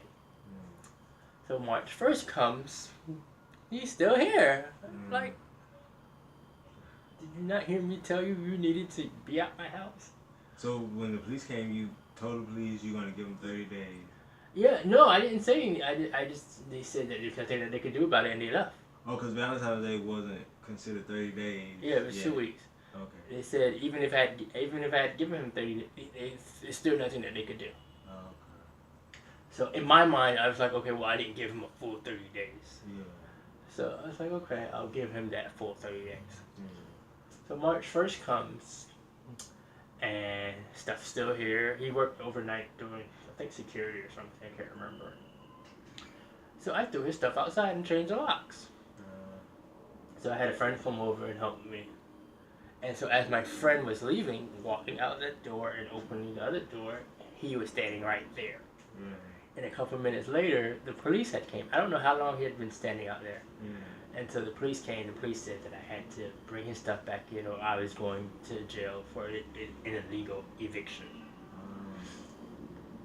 I was like, okay, fine. So I started the court process, going to the courts, getting all the notifications, notarized everything, and he missed the first court date. I was like, okay, perfect. So that was one struck against him. Right. So they gave him whatever date that he needed to be out the house by. He contested it. What's that?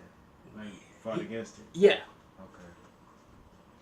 So he told the judge whatever, I don't know what he told the judge, but the judge granted the stay. For how long? I have never ever. This lasted for a year. Mind you, I started the court process in March of 2016. He didn't leave my house until April of this year.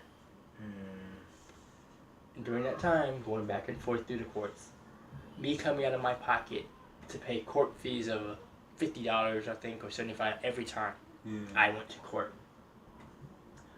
Mind you, him not paying any rent or anything during that time, the judge mandated that he pay back rent. And he still was able to stay after I told the judge he didn't pay any rent. This house was filthy.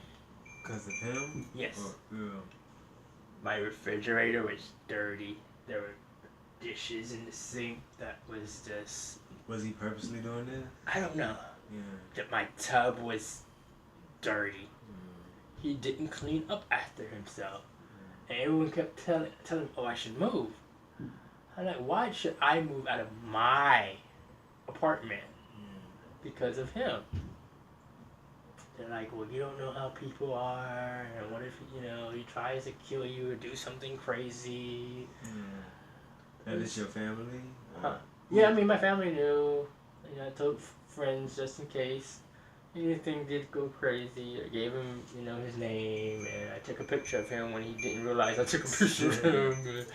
You know, so everybody was aware. I locked my room door just in case.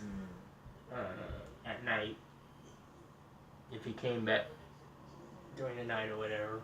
But and then he would play loud music every day, all day, just to get on my nerves. Cause I live in a quiet environment. As it's quiet. This is how it normally is, just like this. Yeah. It's very quiet, rather soothing. That's how I like it. I don't like a lot of noise. The only noise you hear is crazy people upstairs.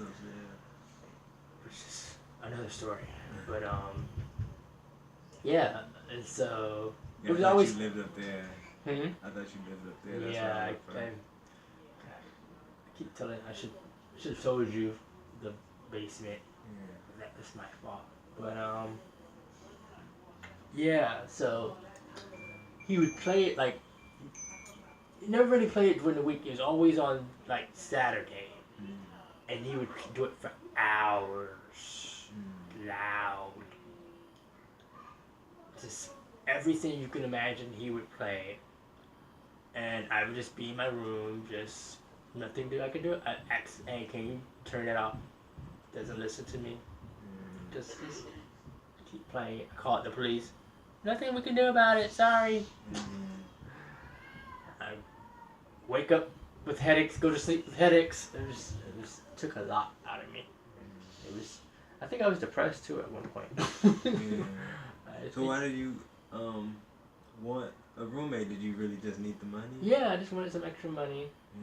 Yeah. And I like it'd be cool to have somebody else here, because get lonely sometimes or whatever the case may be. So was he a friend in the No, beginning? I just put an ad in on Craigslist.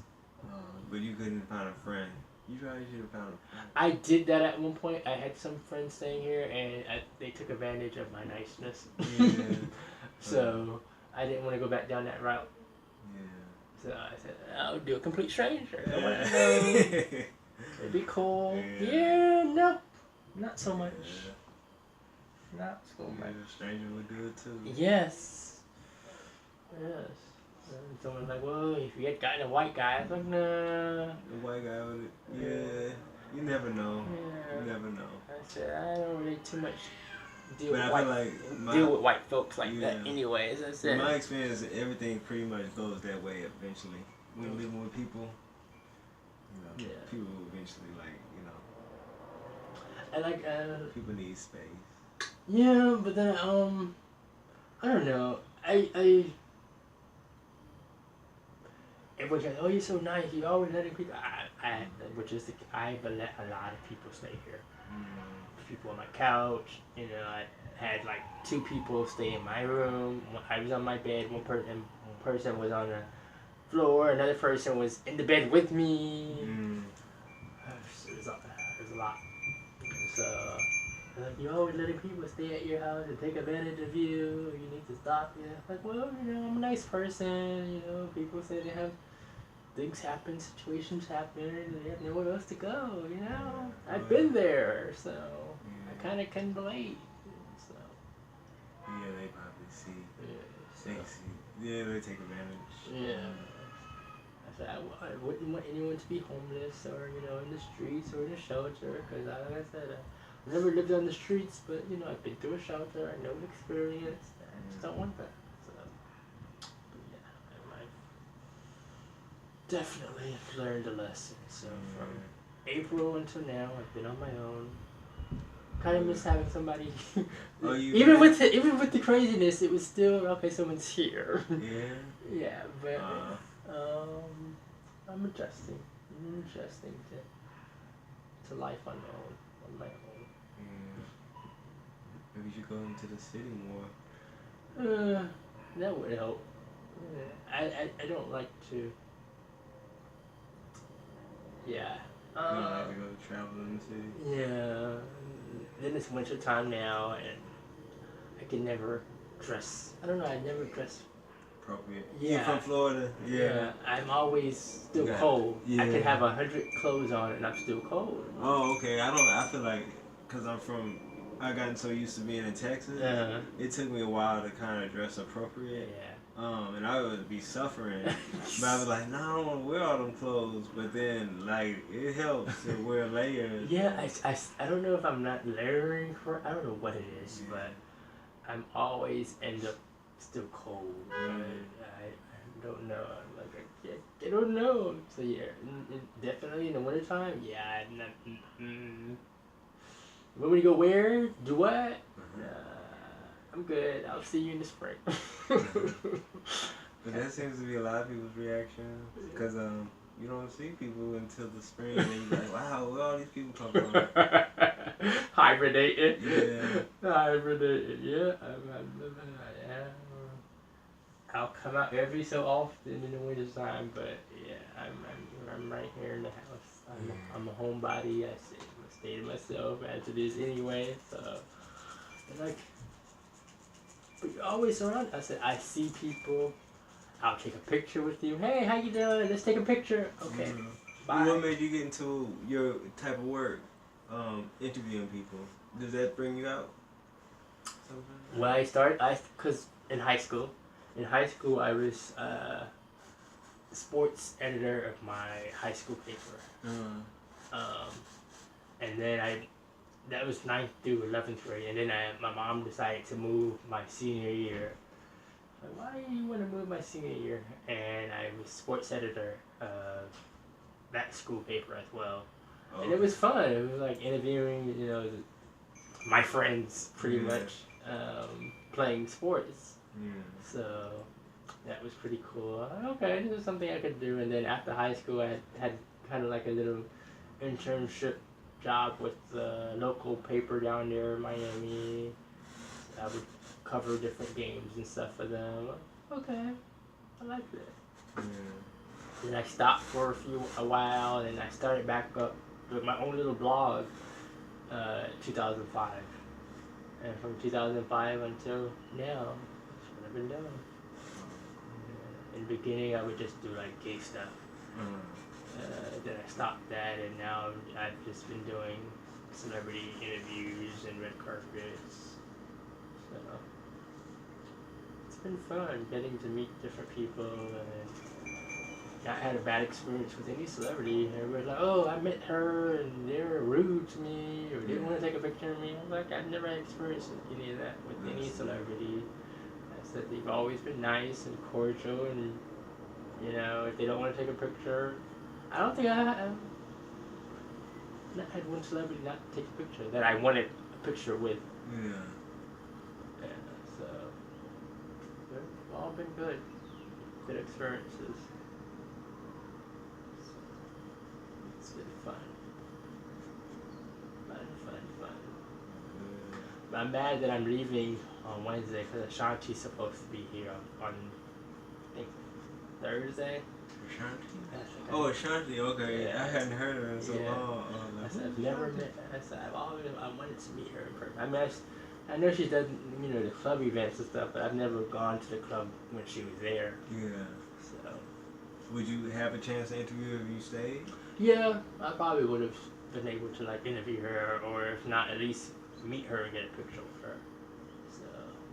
What club she gonna be at? No, she's doing, some show, and it's like a free show. It's that they do through the web, and they do it every day. And I've sat in the audience a few times. Oh, it was like that one Erica did. Erica had did a show. I don't know. Okay. Oh no, I know what you're talking about. No, not that. Oh, okay. Yeah, not that. It's something else. But I've sat in the audience, and I got to meet Boys and Men a couple weeks ago by sitting in that audience. So it's pretty cool. So that's like, damn it, why you have to get married on Friday? After I saw that she was gonna be there, I was like, oh well, I'll see her another time. Yeah. I'm sure she'll be back. So.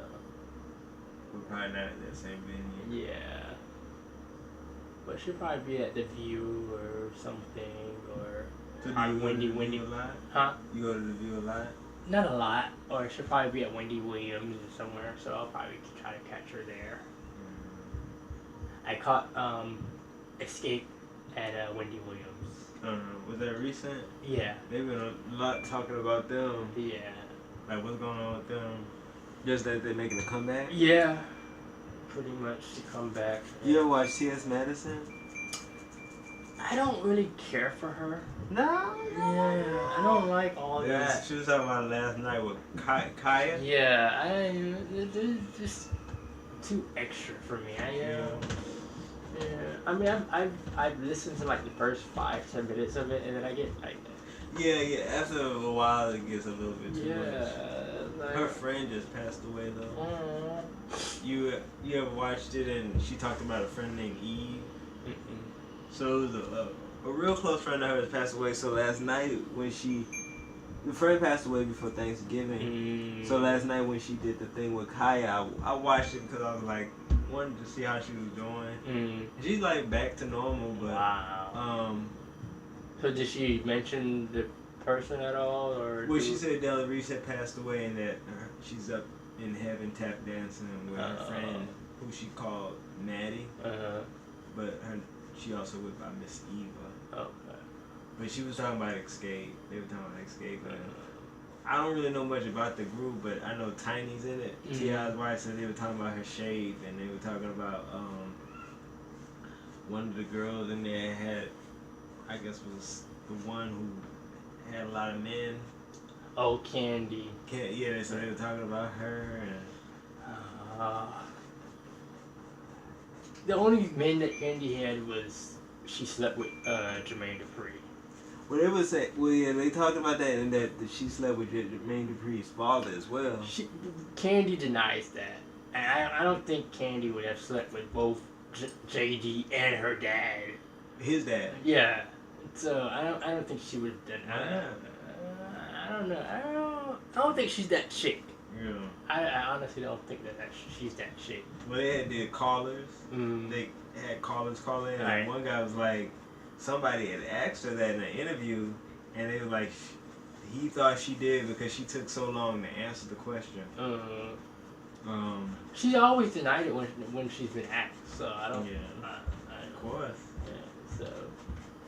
And on a, cause they have a reality show now which comes on Sundays. Yeah, I guess that's like. And the guy was on the episode, JD's father. So. Yeah, I don't know. And why was he on that episode? He used to manage them back in the day. Oh. So he was just coming in to, I guess, check in with them and trying to get some more money because he wanted to help them go on tour. So he worked for Live Nation, apparently now. So he wanted to help them get back on tour. But they weren't feeling it.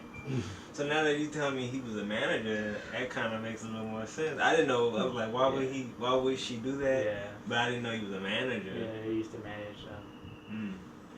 I don't know. Yeah, I don't know. I heard them sing. I was like, it was a song they were singing. I don't know if it was a remake of a song, but I didn't know that was their song. Or maybe they were just. Yeah, all their songs are original. Okay, so yeah, that was their song. I was like, oh, that was them? Yeah. Because I hear a lot about Tiny, but I don't really know, like, the rest of them. her history. Yeah. And so I was like, oh, yeah, she's a really good singer. That's how people know her. People know Tiny from Escape. Yeah. Not as T.I.'s wife. They know her from Escape. Yeah. Like she can sing. Yeah. Tiny. But now they're saying she can't sing that well anymore. No, she can still sing. When I heard them, they sound wonderful. Yeah. I was like, wow, that's their song. Yeah, she. But it was a lot of people said Candy can't sing, the one who slept with Jermaine Dupri. Yeah, I guess Kaya and yeah. Madison, they were saying like she could leave the group. Like they don't really need her. Yeah. They just need to get another like dark skinned girl and put Candy out. But it wouldn't be Escape anymore. But I guess if Destiny's Child and all these other groups can replace people, Yeah, I don't think Destiny Child would ever do a comeback because Beyonce is pretty much happy being solo. Yeah, I mean, I'm not a I was Beyonce. never surprised, huh? I'm not a Beyonce fan. Neither am I, but I wasn't surprised I don't get that. that into her. Yeah, I don't understand why people are like So, obsessed with her. I just don't get the phenomenon with her. me neither. I mean, I liked Destiny's Child as a group, maybe like their first album, Yeah. but Yeah, I mean, they had fun songs. Yeah. But now when I listen to the song, I'm like, woo. that I was like about it. this. Yeah. I mean, I like Kelly. I've listened to Michelle's gospel album, but never really been a fan of Beyonce. Every time I say that, oh, you just hate him. I'm like, there's nothing to hate. I just don't like her. Yeah. I would say she's a hard worker, but I just don't really care for what she makes. Yeah, they're like, well, I mean, no, she's a hard worker. She can sing. She can do this. I mean, there's a whole bunch of artists that can do the same thing that she's been doing. Yeah, probably better. Right. I was like, But, they're not going to get their shine because she's here now. She's the current person. yeah. But, And she's such a hard worker. yeah. Like, you never take a break. It was a moment I was like, damn, can Beyonce have a seat? That's what I just need her to retire, Take a break. sit down, get off the spotlight for a few years. Let me miss you for a little bit. Yay! But I mean, she had a baby. You still saw pictures of her. Dancing with the baby. Right. I'm like, oh god. Sierra too. Well, Sierra, but I mean, she was dancing with the baby, but Sierra, I feel like she was trying to compete.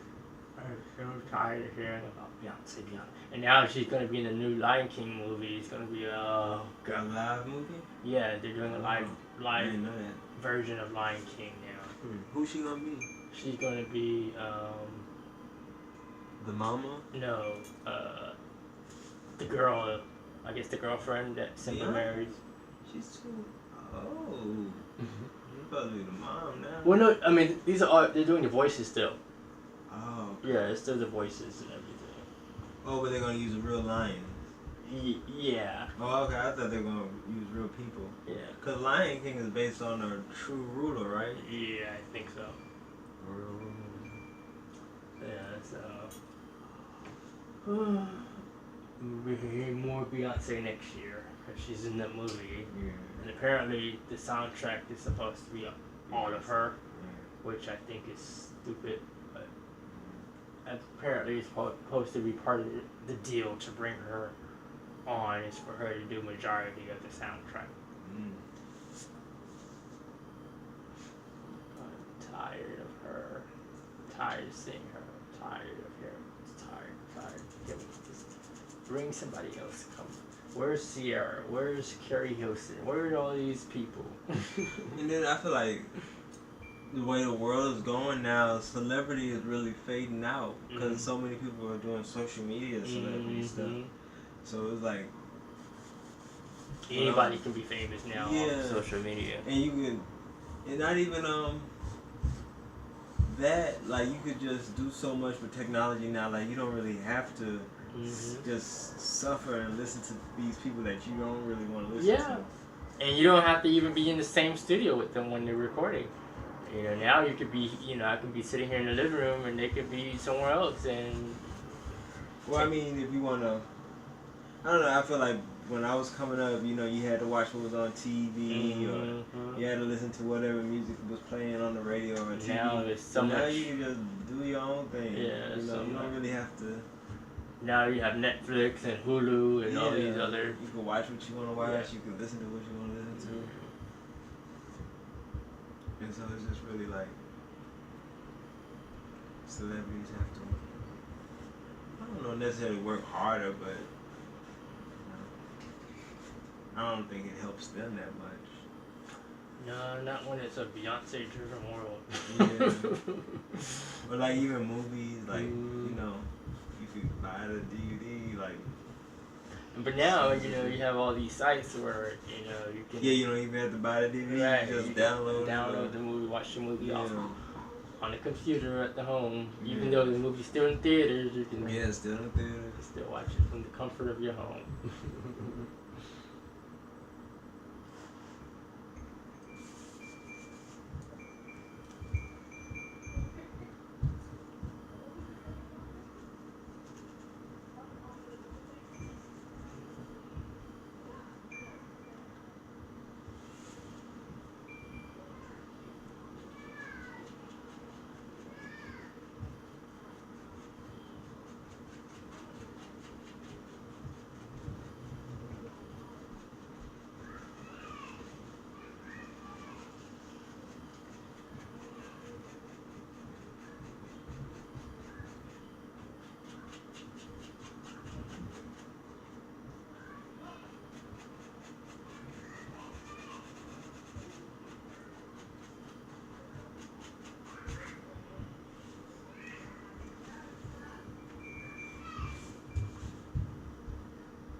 How long have you had your neighbors upstairs? 2 years this month, Oh, okay. and I've complained every single day, literally for 2 years. Oh, to her or to somebody else? To her, to my landlord. The first week that they moved here, because the apartment had been empty for a while, and I didn't even know that she moved in there until I heard all this noise. And I thought it was my landlord fixing or doing something, and he's like, no, someone moved in. I was like, oh. So, well, they're very loud. So I, went and knocked on her door and said, hey, I'm Andre. I live downstairs. I know you just moved here. I said, you're very, very loud. I said, your kids, I said, I can hear everything. Mm-hmm. I said, can you just please keep it down? Mm-hmm. Okay. Now, you've seen her, you met her, Yeah. so you've seen her demeanor. Yeah. Apparently, she's like 30 years old. There's like 6 kids up there. Yeah. Did any of the kids come to the door? Well, I heard them. Oh. She just came. She's like, "What is it?" I was like, "Oh, I came here with Andre. She was really nice." But and then I said sorry, have a nice day. She said, "Yeah, you too." She was really nice, but but now the baby's up. Yeah. Whoa. But this is all day. What, Yeah. this is what time does that say? 3? 3:11. You've been here since about what? 12? 12. 13? Yeah. So 3 hours. Yeah. You've heard this. Yeah. This is going to continue until Later 2 a.m. Yeah. And they stop for a few hours and they continue right back up. Yeah. All day, 24 hours. And so that first week that she got here, I knocked on that door at least 2 or 3 times every day Yeah. for a week. Can you keep it down? Can you please keep? I'm trying to sleep. I'm trying to rest. Can you please keep it down? My bad. I'm sorry.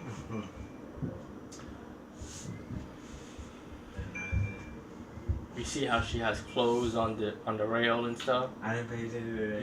Yeah, there's clothes on the. It's very ghetto. I'm like, why? RJ, could you sit back? Sorry. You yeah, the fan was right. I could see the fan. Okay. Thank you. Sorry. We almost there. Oh no, you're good. We almost there. Got a little. I didn't know 3 hours already. You're fine. But yeah, she's just every day, all day, just loud, ghetto, just. So, my landlord claims he has eviction process to get them evicted. I don't know how true that is. Oh, so she's not doing her job is paying the rent and stuff. That's what he says. I don't know how true it is. I think he's just saying that to shut me up. What is he? Black, white, red? He's black. Yeah. So I don't know. Like you've been here, you've experienced this. I say your dad, who's the owner of the building, has been here, has experienced this. I say you guys see, I'm not going crazy. But you're the only one who has to deal with that. Right. I said I'm the only one that has to deal with this. I said, can I even ask them next door? I'm like, do you guys hear her? So like, yeah, I said, we hear her sometimes. And I said, so I even told, I said, the neighbors are complaining. Just to tell them that they weren't complaining. I just said it just like the neighbors are complaining. That's out. Right. You know, I don't know if you know that there's a car dealership like at the corner. Mm-hmm. I heard music from her house at the end of that street. You So see how she far yeah. that is from the house. Yeah. So if I could still hear you screaming at your kids from way down there, that's an issue. That's a problem. That should. I don't hear before she moved. I didn't hear. You don't hear anybody else. She's the only person you hear. You don't hear any of the other houses. We don't do block parties or anything on the street. Oh yeah, I don't. It's very quiet. It's a quiet street. Yeah. It's quiet. You know. I kind of know everybody on the street. I'll say hey, but that's about it. I don't know their names or anything, but we all know each other to a degree. But yeah, it's just been horrible. It's been very horrible. Like, why me? Maybe there's a lesson to be learned. I don't know what that lesson is. But I'm ready for them to go. Her and her bad 6 kids. And they'll come, I think they've been throwing trash from the window to the garbage can. Missing the trash can completely. I'm like, oh my gosh. Now who takes care of that? The landlord? The trash, I do, because I'm here, so I put it to the side of the street on Tuesdays and Wednesday, Tuesday night and Friday night is the trash, or for Saturday and Wednesday. But yeah, it's just I don't know. It's been a lot.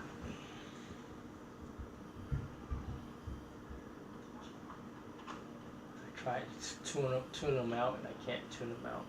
Yeah, they pretty loud. I ask other people, am I going crazy? No, they're loud. Okay. And majority of the time the windows are closed. I say, the windows are closed, so if the windows are closed, I should still have to hear you through the window. But yeah. All day. Did your landlord tell you like When they're going at. like the process? Or you think? I don't know. I mean, I could believe him because, like I said, it took a year to get the guy out of my apartment. Yeah. So, I mean, it's feasible. Yeah. So, I don't know.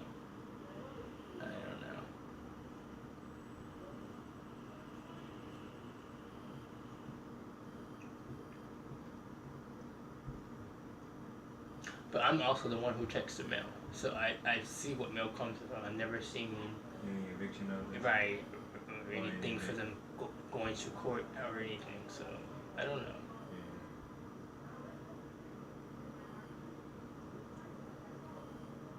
I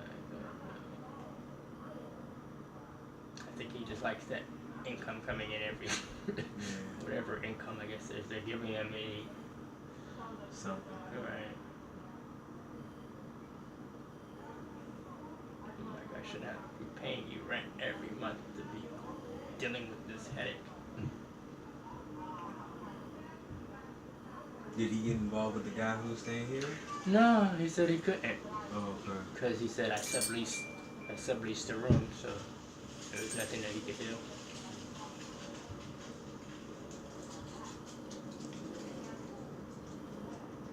That's kind of nice. Yeah, Like you have to handle your own thing, right. but you could do things like that. I mean, he knew about it. He's like, well, I wish there was more that I could do, but it's out of my hands. He's like, you subleased the room, so you're technically the landlord. Yeah. I said, I know, but it's a headache. It's a headache. I said, I could see you probably having to go through this with other tenants now. I said, I don't think I could be a landlord.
I'm good.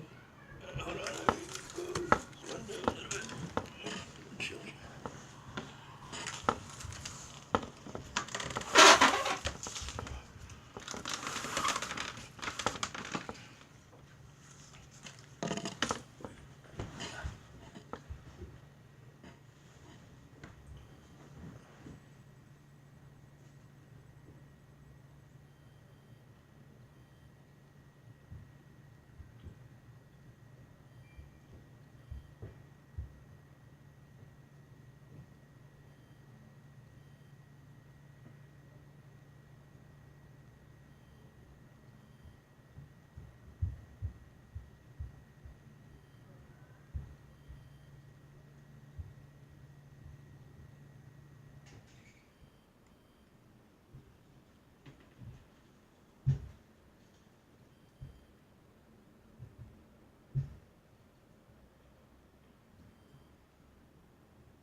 You okay meditating? Mm-hmm. Yeah. Just quiet now. Mm.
Do you ever think about doing any like creative writing, or do you do any creative writing?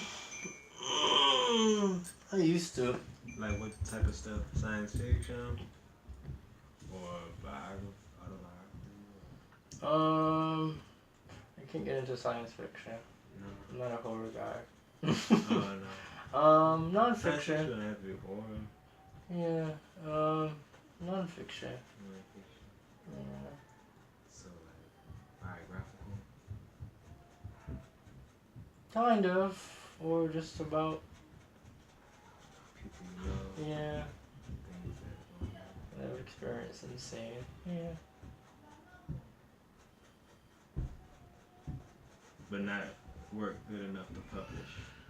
Yeah, I haven't. Not interested in that. I'll let that be for the true writers. Oh. Well, you said you wrote for your school paper. Well, that was like I was just doing like covering sports. I wouldn't say that was like Interviews. Yeah, I wouldn't really say that that's like our Something. author. Not something. Yeah. Not that deep. Yeah. I mean, not necessarily deep. Yeah. Not that type of writing. You know. Yeah, I don't think I could write 200 pages or however many the book's going to be. I mean, you got all this time. Yeah. Take your time. But I don't know. Oftentimes I feel like I'm always supporting everybody, going to their events, purchasing their products or whatever the case may be, or telling people, hey, go check this thing out or do this. But then when it's time for me to come, I don't think I would get that same reaction. Well, I mean, if it's good work, it just would come with it. What did you? I mean, you have a story to tell. Yeah, I don't know. I just often feel. I don't know. I've always felt that way. I just feel like People wouldn't like your work if you made it. yeah. I think if I had an event or did something, I don't think it would be properly attended. What kind of event would you like Like to I don't put know, together? Like a party? yeah, like if I did like a party or something, or some type of gathering. I don't think it would be attended well. Like I said, I know a lot of people, but I don't really have friends. I don't have friends per se. Yeah, I mean that's happened to me where I don't know. I don't really go out that much though, but like when I when I was a part of events, I would invite all these people and only like 2 friends might come. Right. So I really don't want that. But if you, I don't know. Well, have you had things in mind that you wanted to host or put together? Not really. I mean, I've thought of stuff. Like that, what? Here or like in a venue? I got a venue. Yeah, I would never. I know it's too far for people to come here. Yeah, it's kind of small space. Yeah. Like, you don't want to get it too out of hand. Yeah. Not that, I had huh? one of my friends. I don't know. His mind thinking. He was like, for me wanting to get like extra cash or whatever. Extra cash. He was like, you should throw like a sex party. I'm like, what? He's like, yeah, you have extra room. You have all this, you have a nice space. You should have like a sex party. I said, no. I don't need all these strange niggas in my house that I don't know. I said, nah. That's not. Were you at a point where you were that in need of cash? No, he just that's his mind frame. That's what he gets into. Right. Yeah.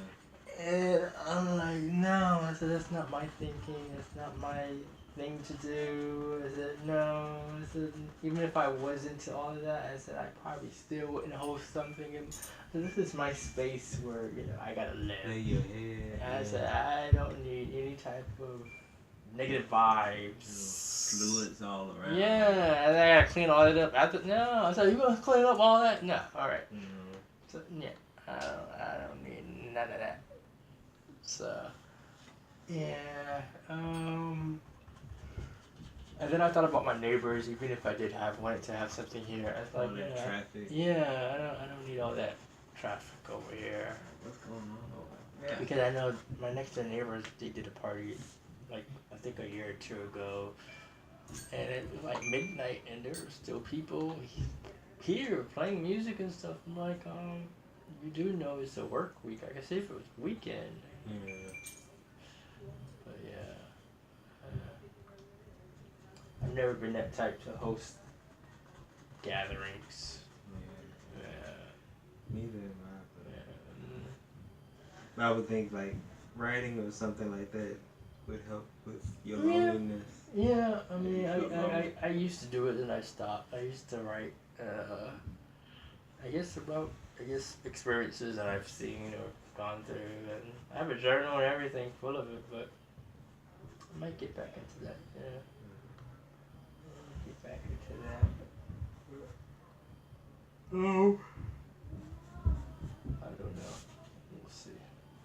But besides what's going on upstairs, it's pretty peaceful. Yeah, and everyone says that. Everyone everywhere I live has always had that vibe, that peacefulness. I don't need any type of chaos. I don't. Even when I'm by myself here, I don't play loud music or anything. The TV's not loud. It's at a good, decent, volume. I don't like my phone, and then probably another, my phone's always on silent. Yeah, because I was calling. Yeah. Is your Facebook hooked up to your phone too? Yeah. Yeah, I was calling both. Yeah. My phone is. I don't like noise, Yeah. especially the ringing of the phone, and especially when I do sleep. Yeah. I don't like the ring. I don't like to hear the phone ring for some odd reason. I've always been that way. So yeah, my phone is on silent, 24/7. Yeah, I'll have my phone in my hand majority of the time, and I'll see people call. That's how I know that someone called, or if I look at my phone and it's a missed call. But yeah, the majority of the time, the only time I hear my phone ring if I put my alarm on to wake me up if I have to be somewhere and I know I'm not gonna get up on time. But it'll ring for the alarm. But other than that, yeah, you will not hear my phone ring at all.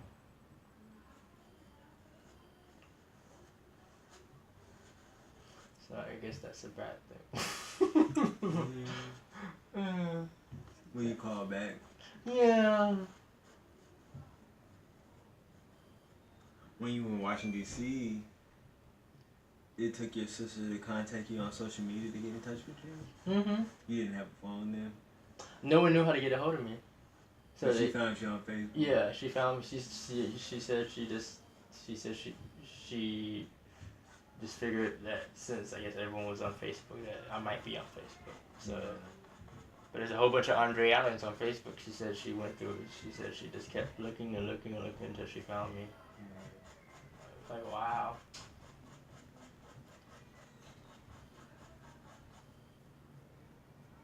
Did something happen before you left that made you like kind of cut off? I've always felt like they never liked me or loved me. Because to this day, me and my mom have never really said, I love you to each other. Did she say to anybody? I don't know. I've not been around her like that, but I don't know. But she raised you though, right? Yeah. And she... I've never felt love from her though. Yeah. So, I was always rebellious. I wanted to do my own thing, and I always felt like I was being tied down. Even through middle and high school, I couldn't do anything because I was always on punishment. Oh, she would punish you? Yeah. Why? Because you being rebellious? Yeah, I didn't clean up, my room, or I didn't, do whatever she wanted me to do. So I'd be under punishment. So, and that was a lot and often. So when you got your chance to leave, Yeah. So when I left the nest, I left them all behind for a little bit.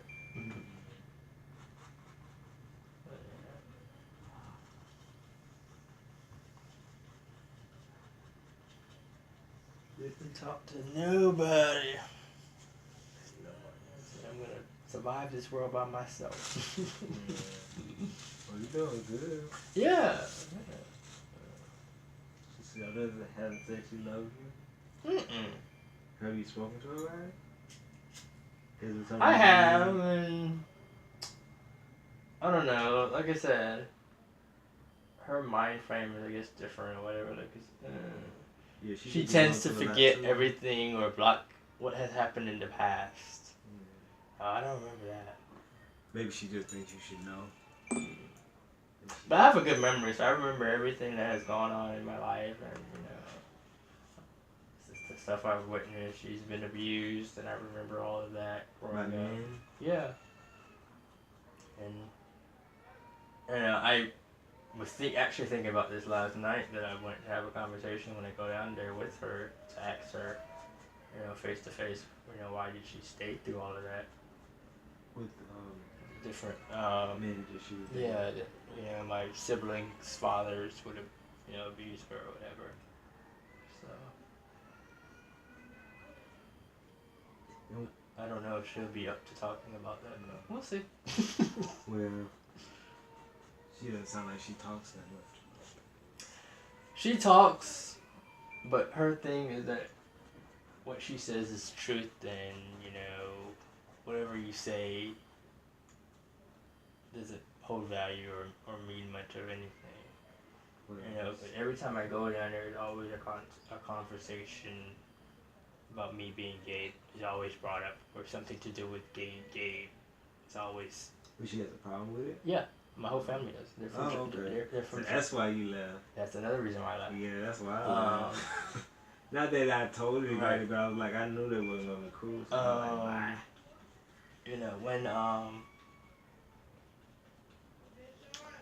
When my mom found out I was gay, 'cause I didn't actually tell her. She asked, and I kept denying it. Mm-hmm. And I think I was on the phone with a guy one day. She overheard the conversation.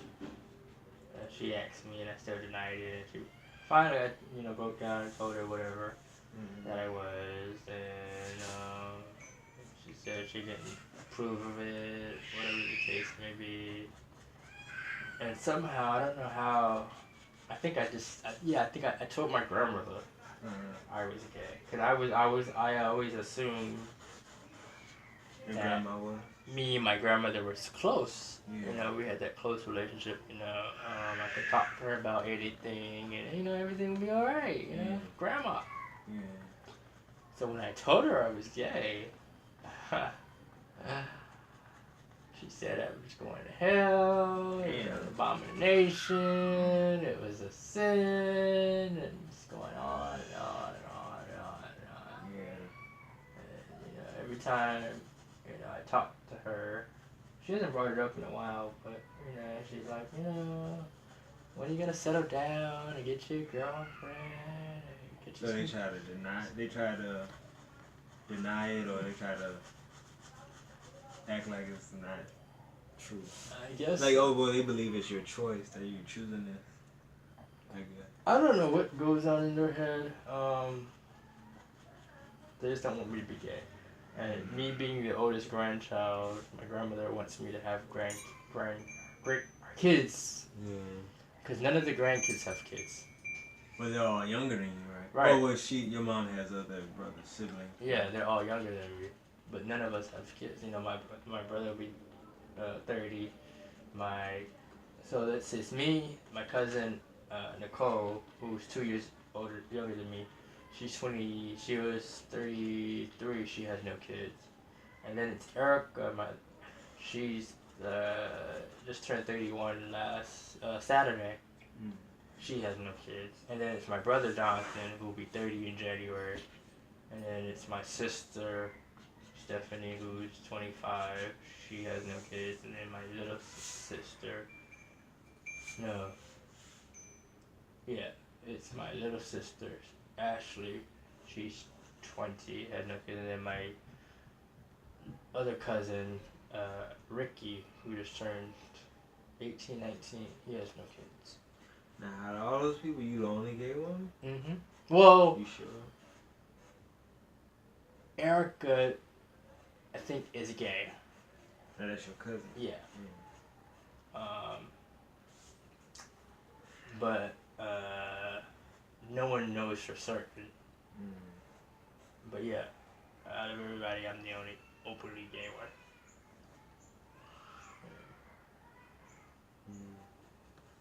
So when you go down there, it's gonna be a discussion. It'll be brought up somehow, some way. And I'm there for a week. There for a week. Staying with my mother. How do your siblings feel about it? One of the trips that when I went down there, gay marriage was brought up into the conversation. Sitting in my mother's living room. And my mom was like, so what do you feel about the whole gay marriage? This is when, She asked you? Yeah. What do you feel about that? I was like, well, I'm looking for a reason to turn up.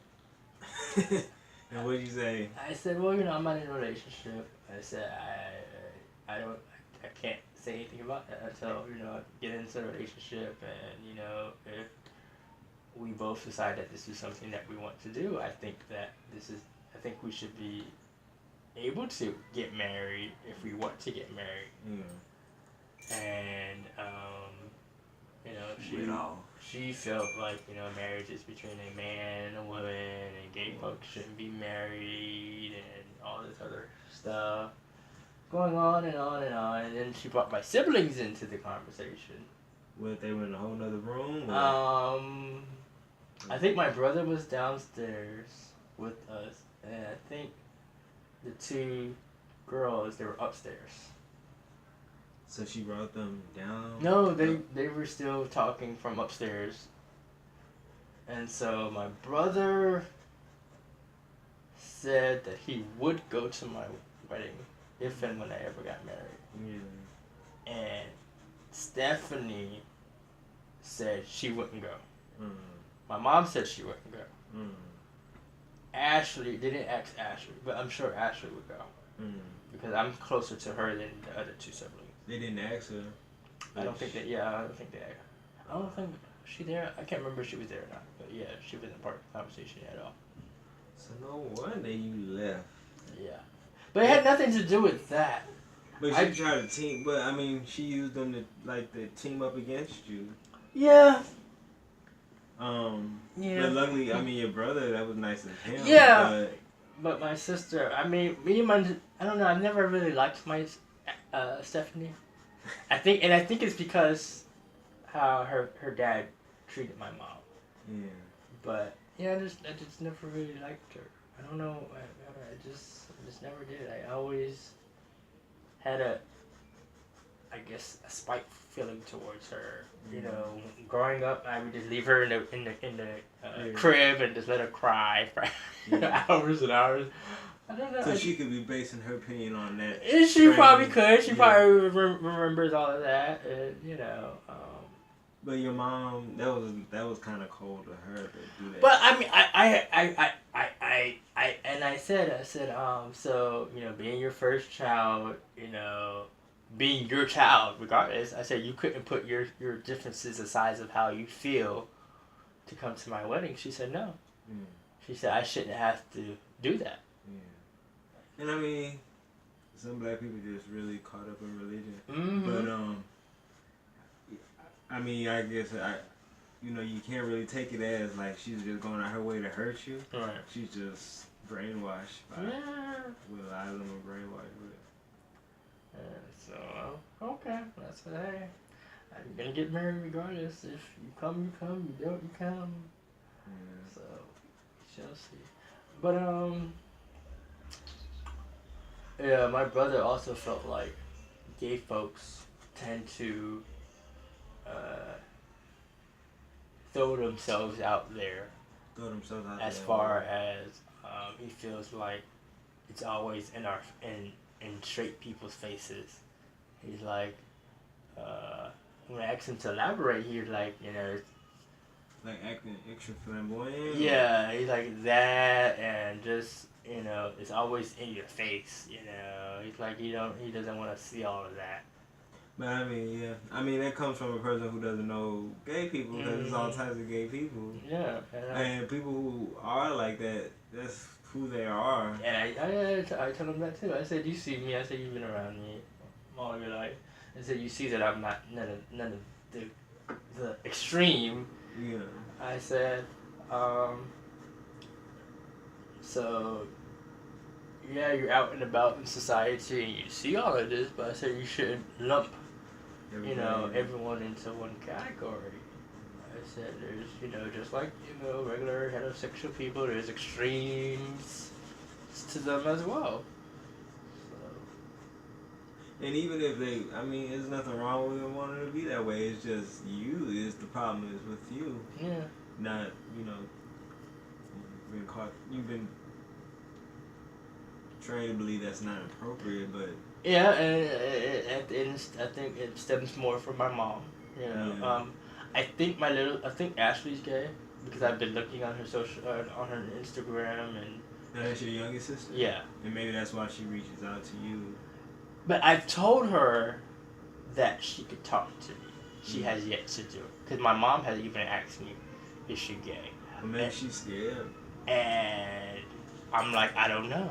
And that's crazy. Like, why would you ask that if you believe being gay is a choice? Right. And I said, even if she was gay, if she told me she was gay, I said, it's not my place to tell you. After you treated me the way you treated Right. me. I said, it's not my place to tell you whether or not she's gay or not. But I said, she Regardless, hasn't. yeah. I said, Like, she hasn't told me. I said, if she is, and if and when she's comfortable enough to tell me, she will. But I've tried to open up and tell her that I'm here if you want to talk about anything. And she's like, yeah, I know, I hear you. Like, okay. So, yeah, I think my little sister is, but she's never come out and said anything, or I don't know. We shall see. It's up to her. Yeah.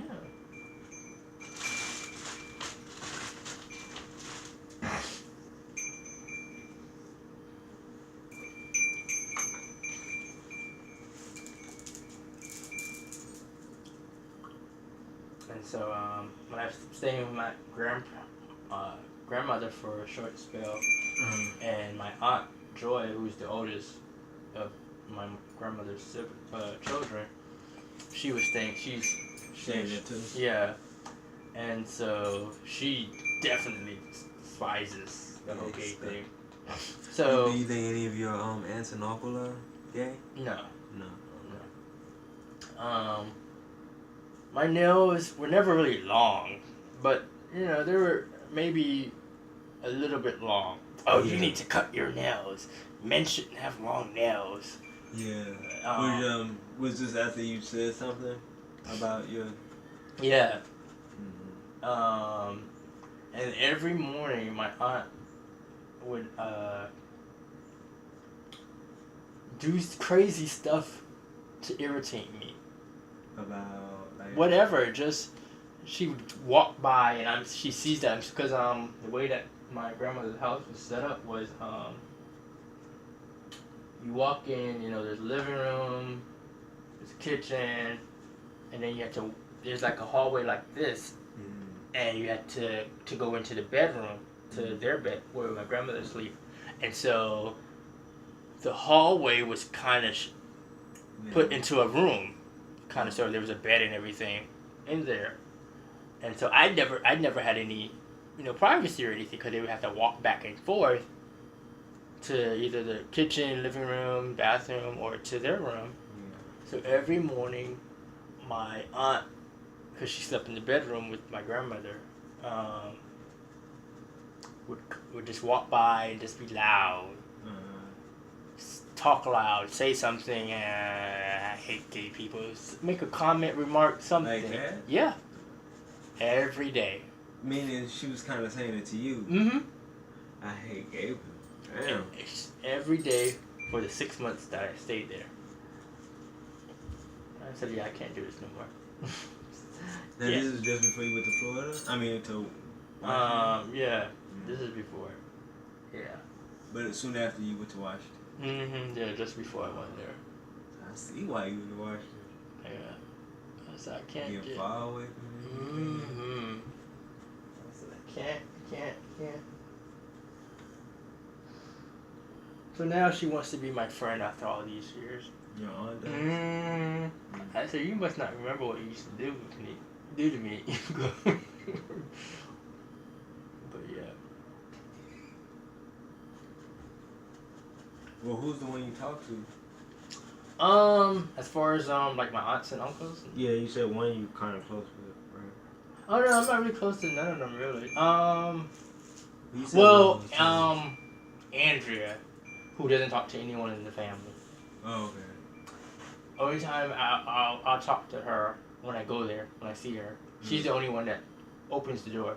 She doesn't open the door for anybody else but me. She doesn't open the door for her mom, her other siblings. But if I come and I knock on that door, she'll open the door for me. I like her. Yeah, and it was my mom said, I asked my mom the other day, I said, have you been by Andrew's house? Have you talked? And she's like, no, I haven't been over there. Last time I talked to her when you were in town and you went over there. I was like, yeah. I said, she likes me. Yeah. She don't like y'all. yeah. Do you think she's gay? Uh-uh. No. She has a husband or something? Yeah. No? Nobody? Strictly dickly. She's a recluse. I mean, she's like recluse. Hmm. Is she recluse? Yeah. She stays to herself. She doesn't have no man. Oh yeah. She's Oh, not. she does? Yeah. Okay. Yeah.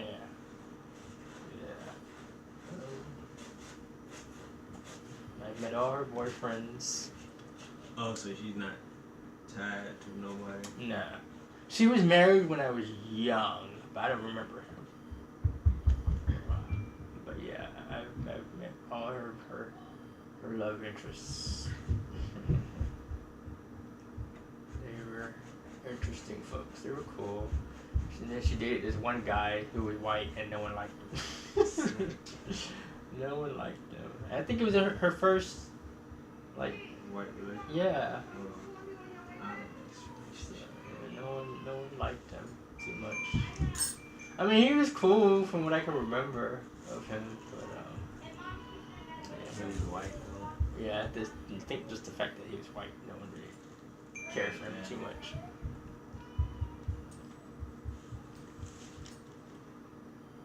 You brave to go. I've always been that way. I said, I'm gonna venture out and do stuff. Well, I mean, you brave to go back. No, I'm not. I've never moved back to Florida. No, I mean, you going to visit them. Yeah. I mean, like I said, I would. I normally don't really stay. I think this is the second time I've stayed with my mom since when I do visit. Mm-hmm. Usually I'll stay with someone else, a friend, or find somewhere, hotel or somewhere. Mm-hmm. I didn't feel like spending any money, so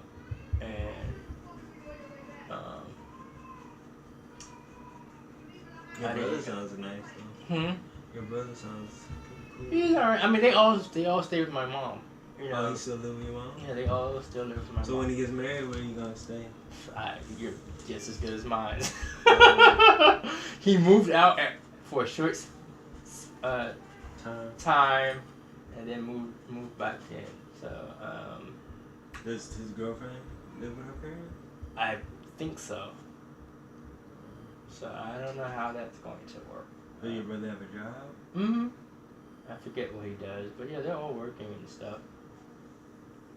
But decided not to leave the nest.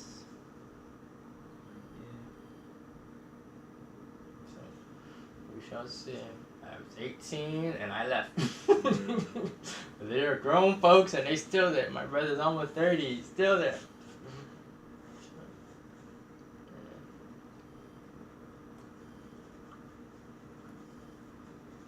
I told them all, I said, you gotta go out and experience the world. You can't just know just Florida. So my little sister's done that. My brother has never left the state of Florida. My other sister has never. Yeah, well, she left when she came here. But that was the only time she's left Florida. Sister? Yeah. Yeah, but my brother didn't come on that trip when they came. I think he had to work or something. But yeah, he's never left Florida.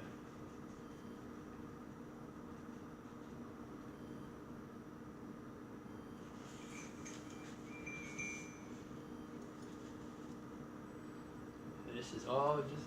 But I hear that a lot of people. I hear stories that they've never left.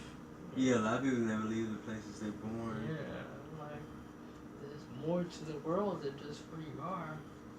But I've also heard like a lot of people, they don't really go to, Brooklyn and they live in Manhattan. I met that too. People don't even go to. Like you said you never really came up to the Bronx. Yeah. But that was after. I mean, you haven't really lived here all your life. Right. Yeah. So, but I had no reason to. I had no reason to go to the Bronx. And that's kind of how I feel like when I don't live in a certain borough, if I don't have any friends in that borough, Right.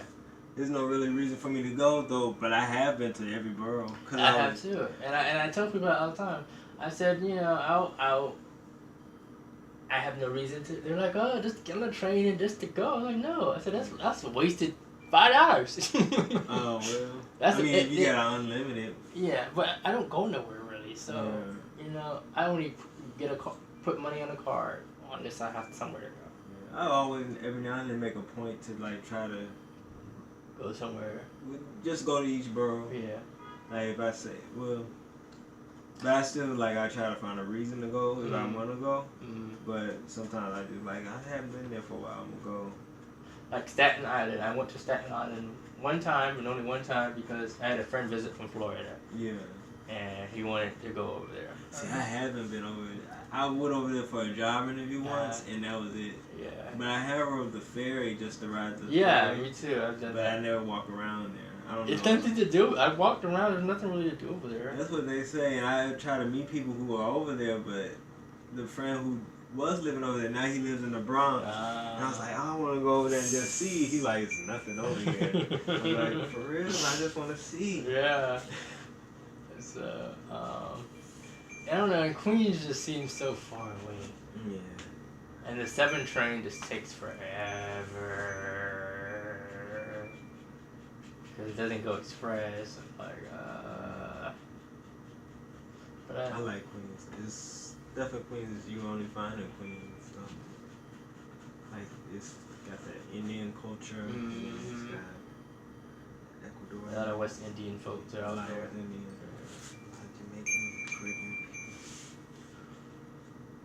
I don't know. For a while, I had a storage unit on Northern Boulevard, so that was like my reason to go. Now I have a friend who lives over there. I have, well, kind of 2, but I only go see one friend really. But it's not the part where the like not Roosevelt, it's Jamaica. Yeah, because like I went to Brooklyn maybe like a couple weeks ago. It had been the first time I had gone to Brooklyn in a good little while. Like, yeah, that commute was just draining. Oh yeah. Like whenever I hadn't been to Brooklyn in a while, and I go, I'm like, wow, you know, I miss Brooklyn. Yeah. I just love Brooklyn. So like, well, I guess because I hadn't, I don't know the time I did go, I hadn't been there in a while. I tell folks all the time. They're like, I want to go to Brooklyn. I hear so much about Brooklyn. I'm like, go ahead. I'll be right here. Enjoy, travel, go explore. Yeah. I always take like an hour and a half to go to any part of Brooklyn. I'm like, such time consuming. It's always a delay on the train. I'm like, are we there yet? Your brother doesn't talk about ever being interested in coming to New York? No, he doesn't. He doesn't talk about going anywhere. He doesn't talk about going anywhere. I'm like, I tell him all the time. I'm like, you need to get a passport or, you know, go out and travel. I said, you're 30. I said, you never left the state. I said, you gotta leave the state at least once or twice and see what's out there. How does he take that? He's like, yeah, I know, I will. I'm like, okay, if you say so. Yeah. For a while there, people were making me think like I had to leave because they were like, when Trump get in the office, I'm leaving. I was like, ooh, y'all think it's gonna be that bad? Like, those people were just talking to talk. They were talking scared. to talk. They weren't going nowhere. They know they weren't going. And the same people who were saying all that still here. Yeah. But I was like, I ain't got a passport. I don't know what I'm gonna do. I'm like, what happened to y'all leaving? What happened to y'all say y'all going to London and Canada and all this? Yeah, y'all still here. Y'all know this is where America is where it is. I mean, I'm sure it's probably good living in Canada. Oh, I went to Canada for my birthday in July. I went to Montreal. Oh, okay. How It was so clean. Oh my gosh. Now, who you know in Montreal? Nobody. So what'd you do? Just stay in a hotel?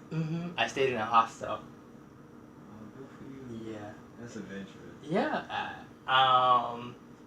And I was there for a weekend. I got there like a Thursday and I left Sunday.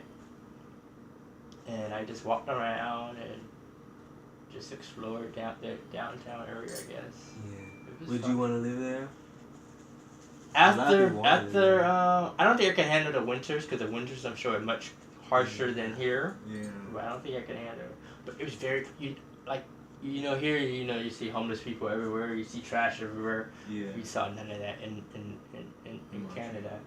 I'm like, where are the You see homeless homeless people? I'm looking like, where are the homeless? And I walked a good part of downtown. Like, I saw no homeless people. I saw no trash on the ground.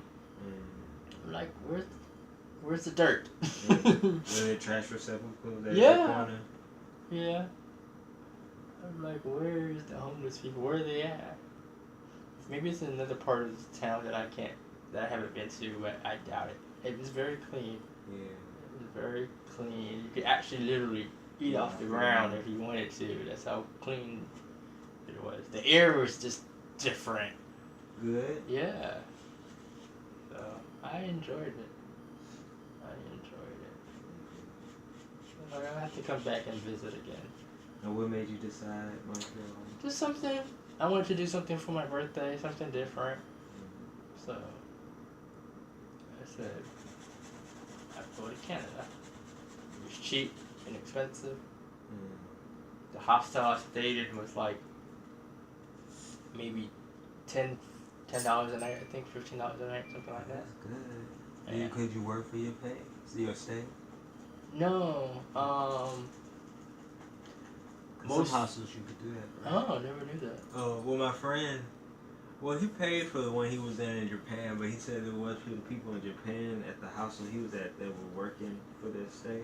Oh, that is interesting. Because I stayed in hostels in Canada, and then when I went to Cancun, like I think 2 or 3 years ago, and I stayed in a hostel there. And that was like $5.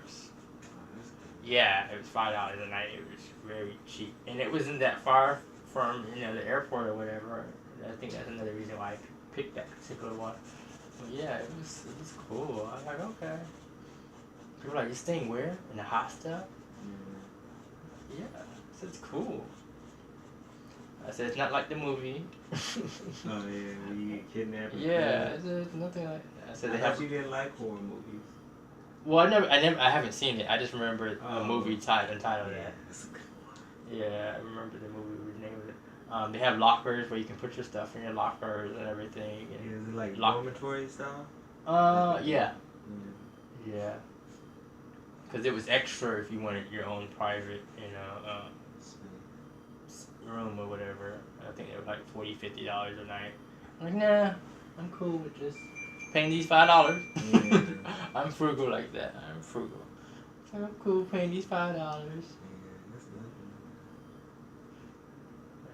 When I went to Cancun, I was in the room with a guy who was a trucker.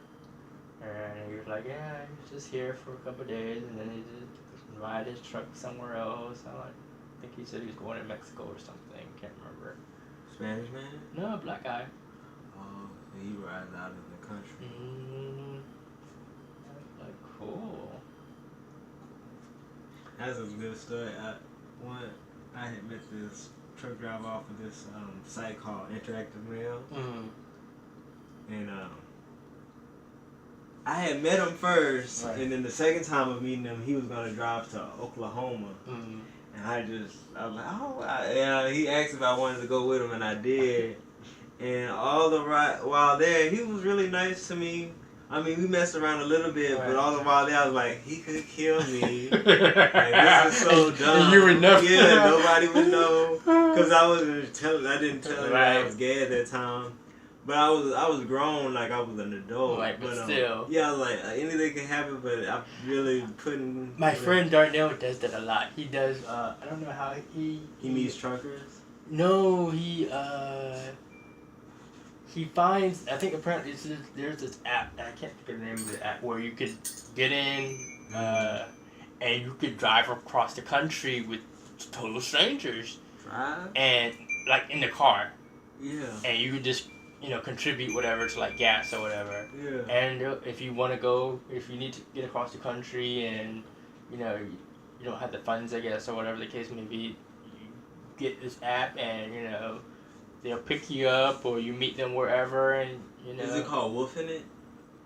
I can't remember what it was called. Yeah, a friend told me about Woofing It, but I think that's more of a lifestyle. or a way of living, Mm-hmm. but I don't think it's an app. Okay. But yeah, people just kind of travel, and they just Yeah, so he's done that a few times. And I'm like, I don't think I could do that. yeah. Complete stranger. Well, I mean, I guess if I can live in a hostel with a complete stranger, I guess I can do that. Yeah. But I don't know. Cause what if they just up and leave? Yeah. Leave you in the middle of nowhere. How are you gonna get home? That would be my thing. I wonder if there's services that help people who get stranded in that way. If anybody does get stranded. Probably not. Yeah. You on your own. Cause you hear stories like that. Like when Like I've the gotten city won't drive you back to yeah, your like place. when I've done Greyhound or whatever, I've heard people say, they'd be sitting in the terminal or whatever. They're like, yeah, I'm stranded here, I have no money, trying to get back to wherever they're going. I remember when I was in the shelter, they did say it was a program that New York paid people. I heard that story too, but I don't know how true that is. Yeah. I did hear about that.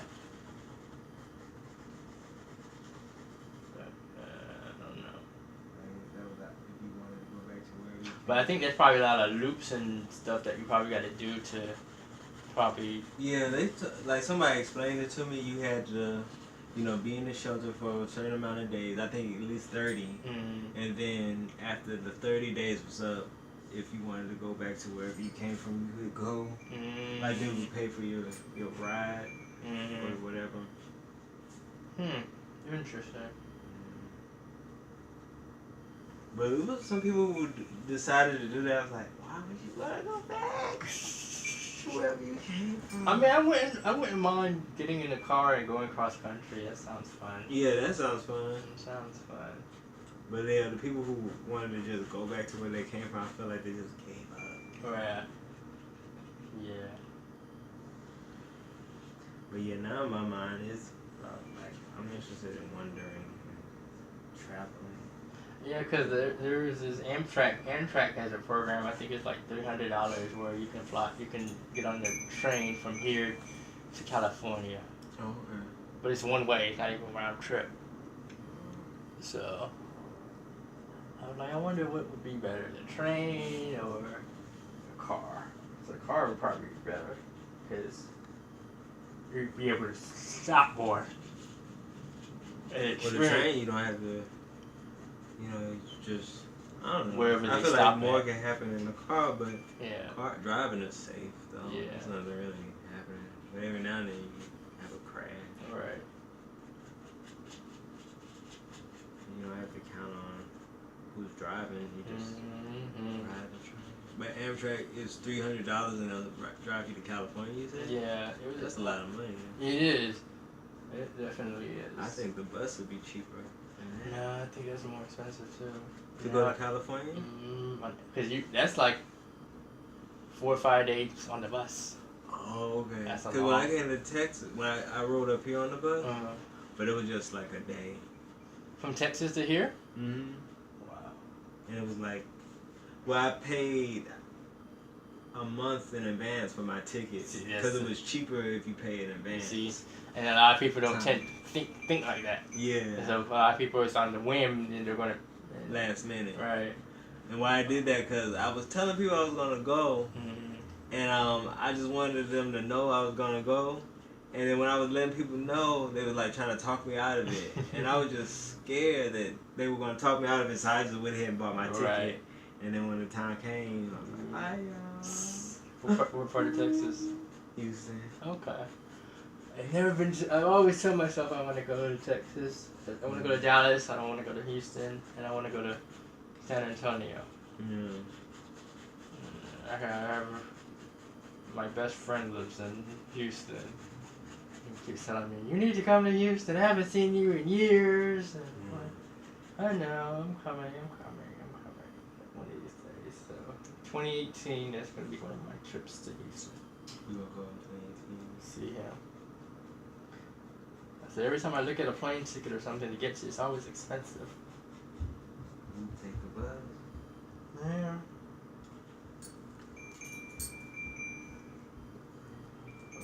see.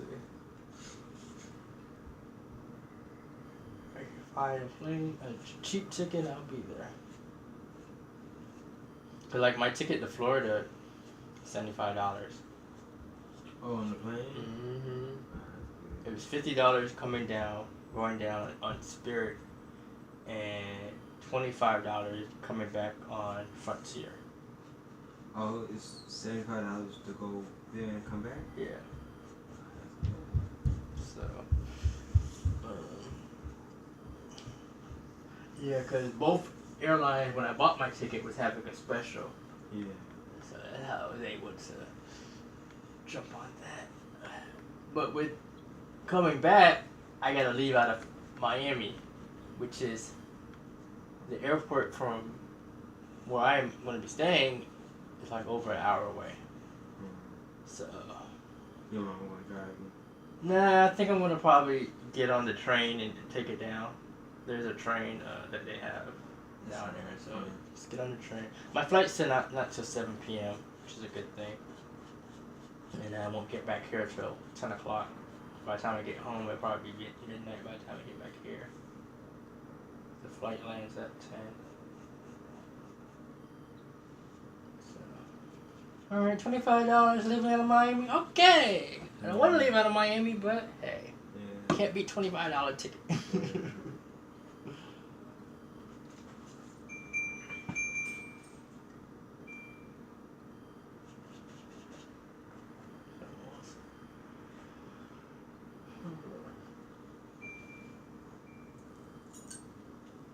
Usually I've packed and everything by now. Anytime I go on a trip, I haven't even packed yet.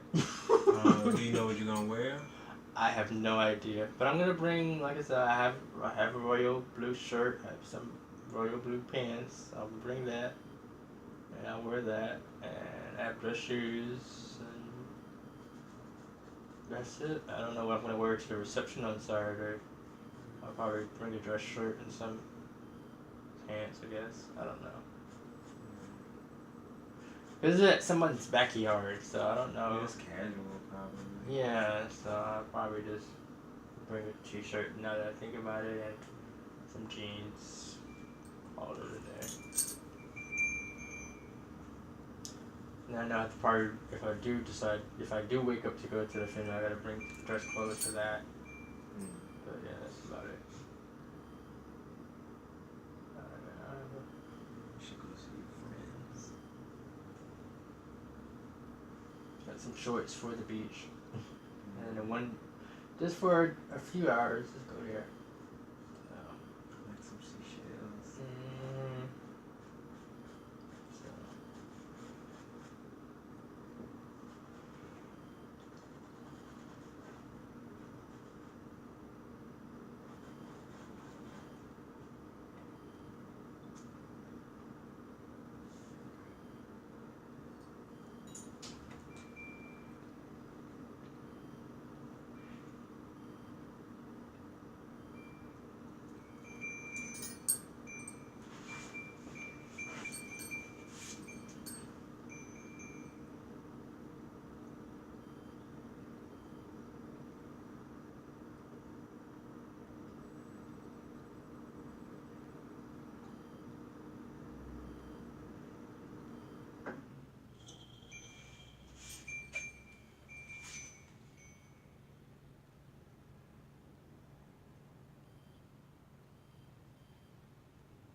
so. We getting there. Oh no, you're fine. I was just saying what time it was. thinking of what to watch on TV. Okay. What's today? Tuesday.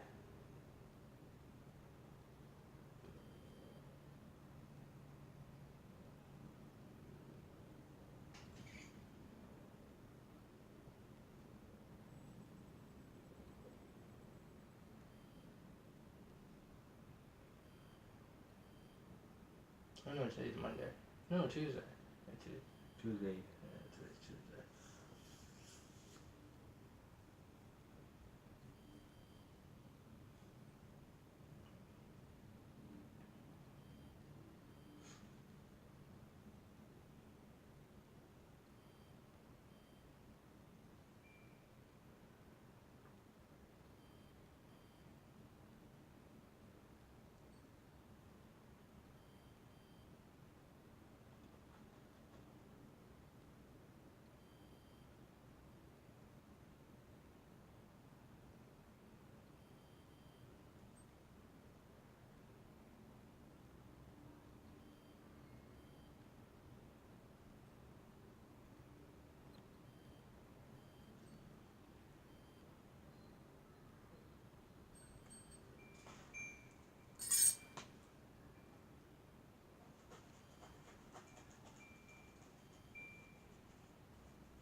Do you know how to make YouTube videos?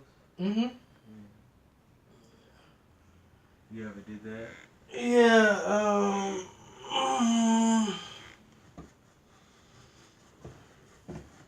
I usually, the videos, I just post them to YouTube, the interviews and stuff that I do, and, I used to do my own personal ones, talk about whatever, but I haven't done those in forever. How did you get attention? Did it work? Did you get any like views? Oh yeah. I think it's based off of tags. So I always tag the video, so that whenever searching for whatever, they'll see it. So yeah. I think my most viewed one was I think I did video of Brandy having a concert somewhere, Okay. and I was there. I can't remember. That might be one of the highest views, and then probably somebody else. Can't remember. But yeah, they're good views.